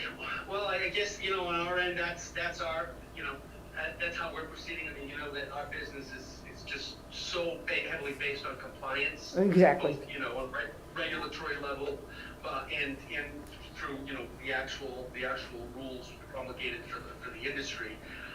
So, you know, right now, we have to operate under the new law to remain compliant with that law. So, we'll wait and see. Okay, well, I will certainly urge Greg to get to our attorney again and to see if we can expedite anything on our end. Because sometimes they call and they just say, yeah, well, don't do anything yet, we're waiting for the commission, but we can certainly continue to irritate our attorney to make sure that they are making the citizens within our community who are trying to run a business getting a fair shake. Thank you, I appreciate it. Who is the new town council? The new town council is Kopelman and Page. I'm, Oh, yeah, of I course. told you that before I even asked that. Oh, okay, yeah, so, Okay, yeah, we'll do the dance with Copeland and Page, Okay. and we know where they're coming from, we've seen their memos. okay, The industry's, you know, on the other side, that just saying, no, your position's not right, so, okay. Okay. We'll wait and see how that goes. okay. Well, thank you, Matt and had a question. Matt? Yeah, I just was curious if, he had referenced Fitchburg and Framingham. I'm curious if he has final executed revised HCA's with those two communities? And if so, is he Yes. interested in He sharing says, yes, he the does. old and the new Yeah. for us to see how it changed, to help us with evaluating Excellent the. suggestion. Sure. And then second, if it's really about just having something for this renewal application date that he's got, does it have to be another 5-year, or can it be a renew it for 6 months pending CCC policy approval or updates? I'm just curious if those are options to look at. So first of all, hey Matt, how you doing? Nice I'm to all meet right, you. how are you? I'm good, thank you. To answer your two questions, with regard to Framingham and Fitchburg, I did send to Greg a copy of the revised HCA's. They did actually, the copy of the amendments, they're basically a paragraph. Framingham's a little more detailed, a couple paragraphs. So he has those, and I'm Oh. happy to share them But I with you can't if for any reason he can't. And the second part of that with regard to, what was the second, your second, oh no, the time frame. One of the things that the new law does do, if you recall, originally our HDA was, could only run for 5 years from the date of execution. The new law does say the HCA can run a total of 8 years, so they've actually added a couple of years. But what the new law in a nutshell, what Greg has done is said no longer can it be tied into any type of gross sales. Ours currently is 3% of gross sales to offset impacts. The new law is very clear, is that the town has to supply a detailed breakdown of direct costs. And in the new law, and in the promulgated rules, they actually now have started defining what those direct costs have to fall under, like the minimum standards. Right. And then the payment's made.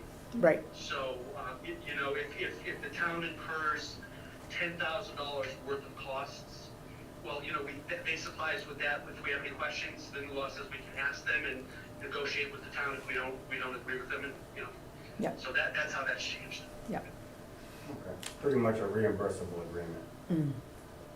Yeah, which is real, I mean, really, the definition of it from the beginning was to reimburse actual costs, but. Actual, we all know back then yeah. It was a wild west, Yeah. you know, and we were just Yeah. 3%. Yeah. Maureen, just to also answer your question, yes, the 200 did have fireworks, because I was up on Matthew's deck, hoping Captain, I just moved Okay. back to Barre. Okay. I'm like, what kind of place is this? Well, thank you for that. That gives us some information that we didn't have until your phone call, so thank you. You're welcome. Well, thank you for taking the time. It's nice talking to you. Greg, Mark, congratulations on your new position. Thank you. You know, you've always had the town's best interest in our conversation, so it's a good fit. Absolutely, thank you. Thank you, Dean. You're welcome. My best to your, I'll check my, back with you a little time. okay, my best to your family. Take care, Dean. I'll give them to you. Take care. Okay, bye-bye. Okay, Rick Degon, who we've already called, I guess he's the next one. yes. So, I know you've got the number there. oh, it's already Oh, it's already pre-programmed put- because I've already or made the erroneous call. It doesn't look like Ware River is gonna happen tonight, Which is fine. so that's fine. It was just an update.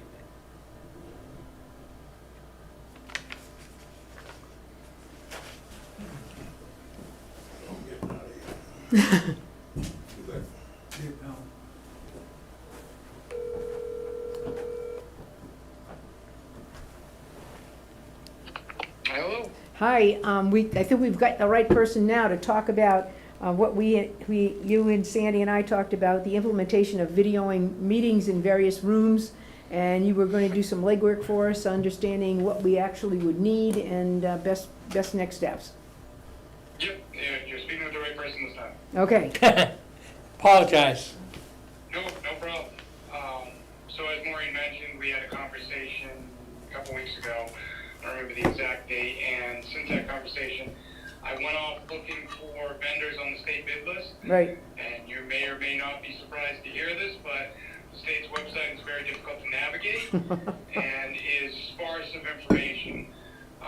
There's actually too much information, and it's hard to distinguish which vendors are specifically for broadcasting equipment. So if you have some resource for that, I would appreciate it.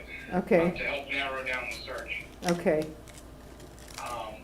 Outside of that, just to recap the conversation, we discussed wiring up an additional room inside the Woods building to produce video content from covered meetings. And we discussed two separate options for doing so. Either duplicate the system that's in the room in which you're sitting now, Right. or to use a more advanced piece of equipment that could cover both rooms, but not at the same time. And I believe that option also would include moving the equipment in the room that you're in now to the senior center, which would potentially give you 3 locations for a live broadcast. However, the one at the Woods building, again, would only be either or, not both rooms at the same time. Got it. Okay. Additionally, there's a restriction on YouTube live streams. We would not be able to live stream 2 meetings at the same time, even if they were in different locations on different equipment. One would need to be recorded, the other one could be live streamed. Okay. Recorded and then uploaded immediately after the meeting, so Okay. it would be available within the same night, but it would take some time for YouTube to process. Got it. And that would be determined by the length of the meeting. Okay. So as long as there's only one meeting happening at any one time, that's immediate, right? You can have live stream. That's correct. But if it's 2, regardless of where it's happening, we can't, some of them have to be like recorded and loaded to YouTube, say, right after the meeting is concluded, correct? That's right. Yeah, Okay. You'd only be able to do 1 live stream at a time. Okay. Okay, so basically, you don't know if there's any of the companies that would be able to do this, or if they're on the, they have to have some on the state bid list. I can't believe they wouldn't. I know that there's a company in Springfield that does broadcasting equipment that is on the state bid list. Okay, Outside of that single corporation, I don't know of any others off the top of my head. Like I said, I did look through the website, but it's a vast list, and it's not, even though it gives you filtering ability, it doesn't seem to work. okay. Can you tell me if the Springfield company, are you aware of it? Do you know it? Does it have the capacity to do this work for us? I'm aware of it. I know it's a large corporation. I've never spoken with anyone there. Okay. But I'm happy to reach out to them once I do a bit more investigating, just to make sure they're still in business. Yeah. It's been a couple of years since I was referred to them, so. Oh, okay. Well, I can also, see if I can get some connections from some other areas that, use the bid list regularly, so maybe they can help us do some filtering. But if it's on, but obviously, if the resources that we need are on the state bid list, life is way simpler than if they're not.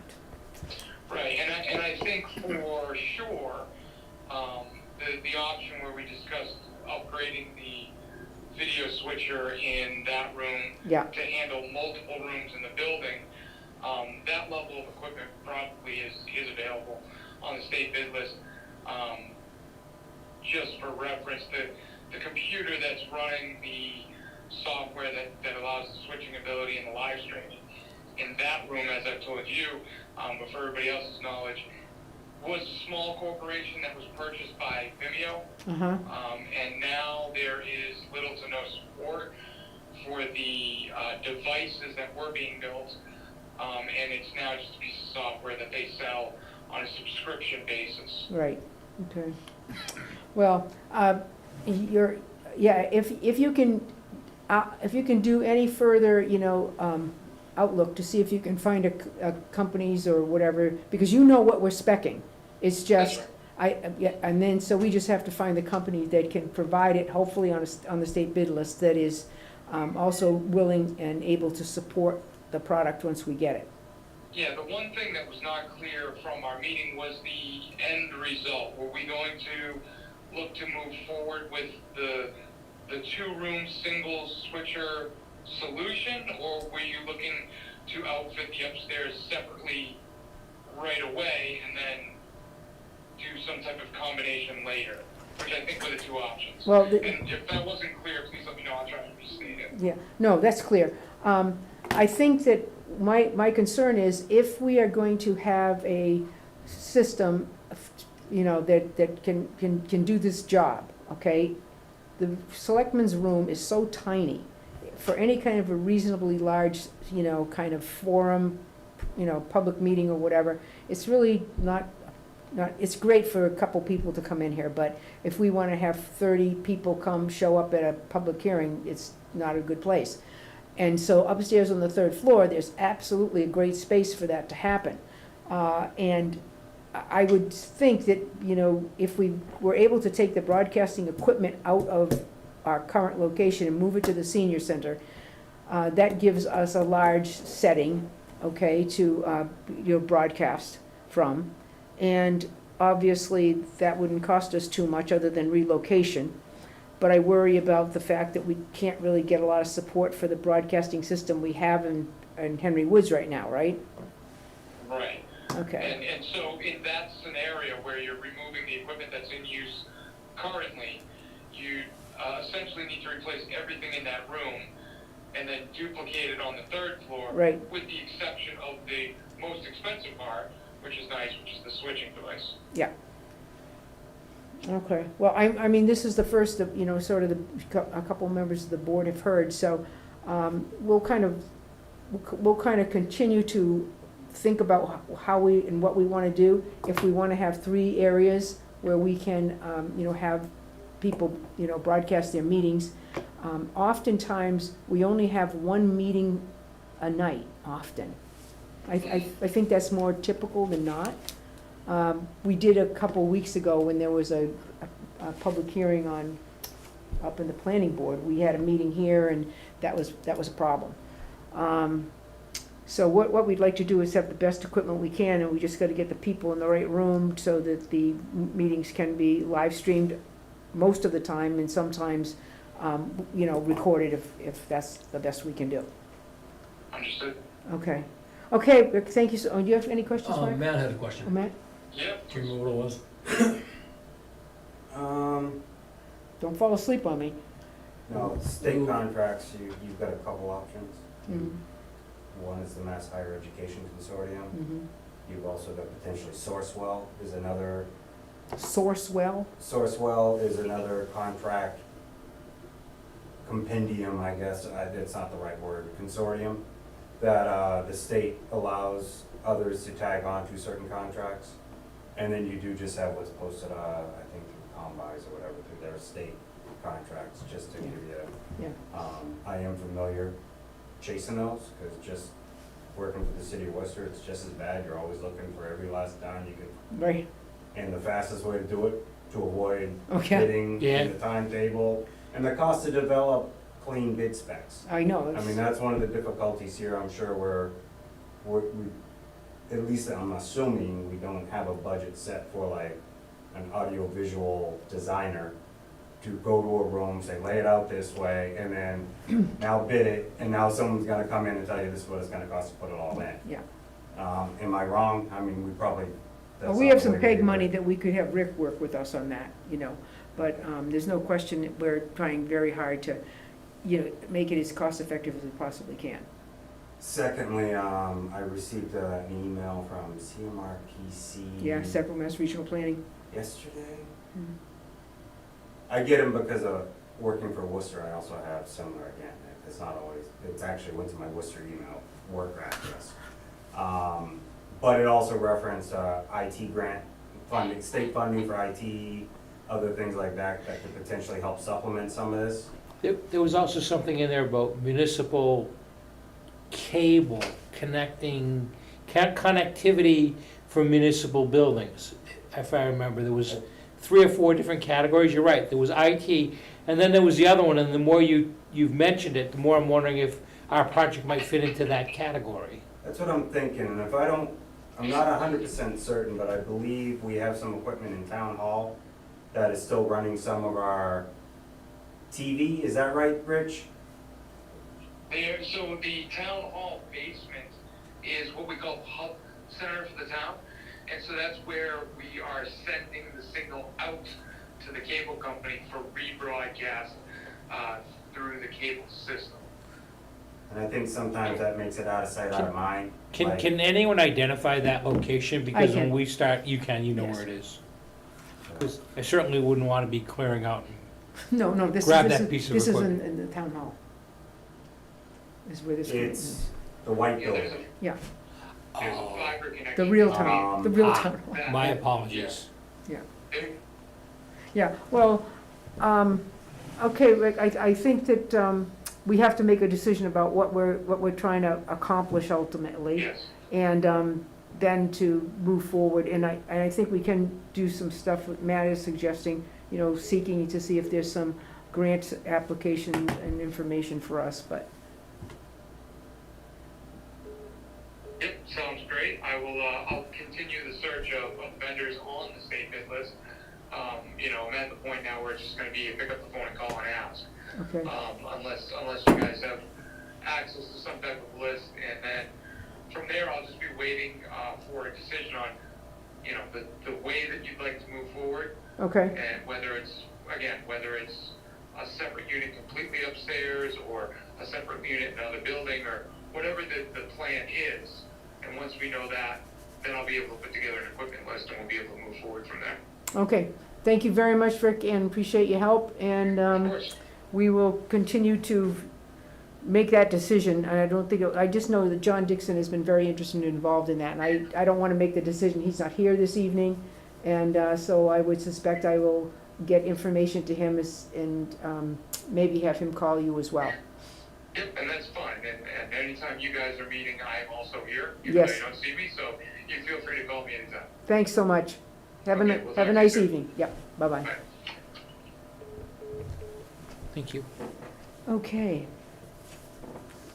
Just one bigger picture thought is, I do think it might be worth investigating adding cameras and audio to town hall. Because it can do 2 things, and one of it also supports just cable outreach. That would be a better venue for the public yeah, to be able to use it to then broadcast to the town on one of the cable channels or things like that. That's somewhere you could grow out of it, and you could actually maybe even set up like I'm sure the schools might have something for their own thing, but I don't know. You could have a local community interview with just a Yeah. random business owner, and it has nothing to do with town business. They're just using a service that we Mhm. are allowing them to yeah, use. good idea. I wasn't aware that we even had that capability. Oh, well, we have the facility there, the town hall, people call this a town, this isn't the town. No, I The town understand. hall is Yeah. there.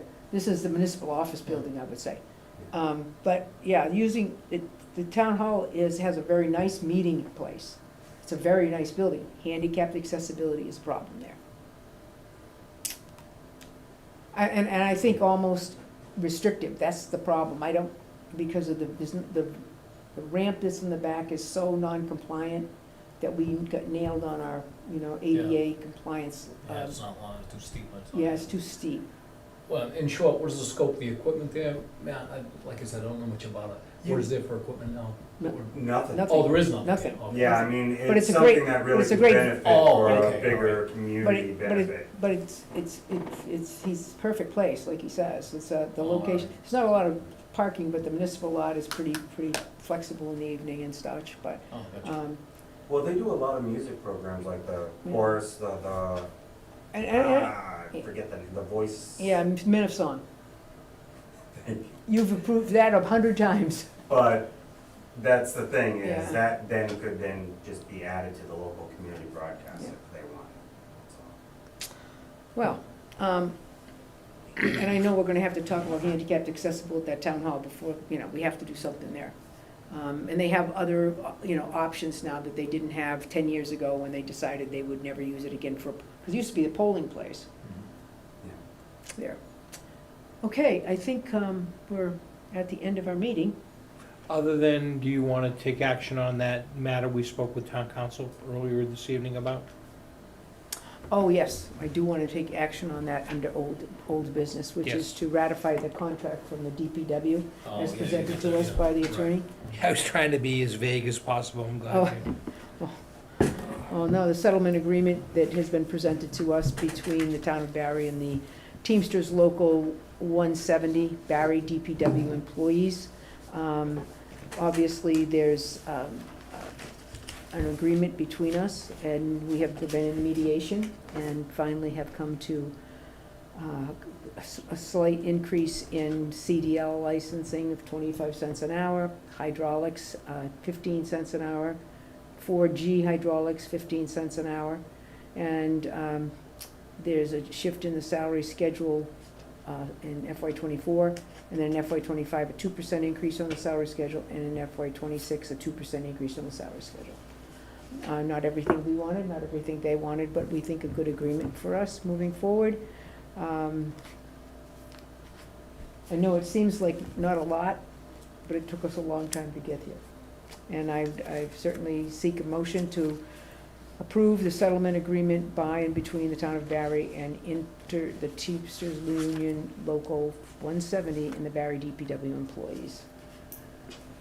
I move to approve the agreement between the Teamsters Local 170 and the Barre DPW employees In the town of Barre. and the town of Barre. I would second that motion. Aye? It's a vote.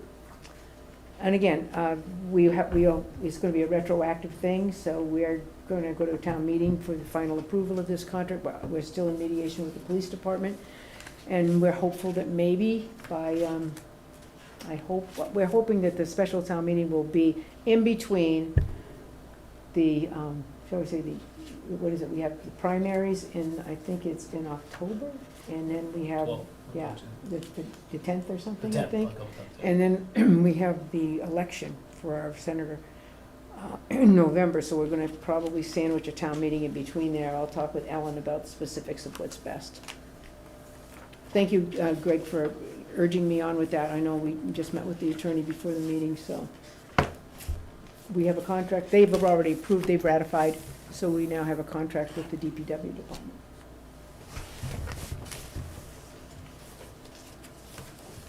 I bet you missed this, huh, Matt? Little I bit? don't know. I don't know, I'll leave it at that. It's a challenge. I know It's you never guys dull. do a lot, and I appreciate it. It's never dull, Matt. Well, you did it a long time, so. Just the surface. It's just a lot. I mean, you got a lot on your plate, and it takes a lot of time to do it and feel like you're actually, Getting something done. and you're doing your own research to make sure you're not just winging it the night of. It's not easy to Trying. do your job. There's a lot of time invested that most people don't see. So I just wanted to say thank you. Well, just hopeful. Thank you. Yeah, thank you. We'll get the dam squared away. Good luck. Yeah, well, I've got to take a trip up there with you, Greg, if you can arrange that with the folks. They say that there's some way you can get to it now, that the East Quabbin Land Trust has some kind of a walkway they've created. There is, yeah, one day when I decided to take a walk, if you go down Flaherty Road. Yeah, I know Flaherty Road is. There's a trailhead that they've built just a little ways down on the left-hand Oh, side. okay, I think it probably doesn't go exactly to the dam. It goes to a point out in the middle of the pond, a little bit north of the dam. To get to the dam, you have to go across Mr. Rivard's property, okay, and that'll get us to the dam. okay. Well, is it tick heaven? It's a little bit of a, Yeah. not really a trail there, Yeah, to some degree. There's, you know, Yeah. it's not a maintained trail. Yeah. Yeah, it's a bit of a struggle when you get closer to the pond. okay. Matt, on that deadline, was there a concern with that, as far as the, No, it was just recognizing the deadline was that they had extended it. I don't know if that changed anything. well, we weren't gonna I meet? also understand that you need a response. Yeah. If you want it, so even by September first, Yeah, I recognize you couldn't necessarily say, okay, by September first, we'll meet 2 days before and we'll just Right. change our response. Because if you're locked in one way, are you locked in the other? yeah.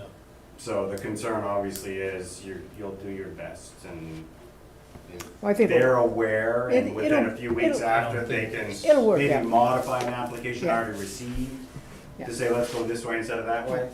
They don't So even, you did have to get it in, is what I mean, I get that point. yeah, they don't even have, I mean, this is like a very big project, I mean, as far as, they don't even have access, public access to get to do any of this, do they?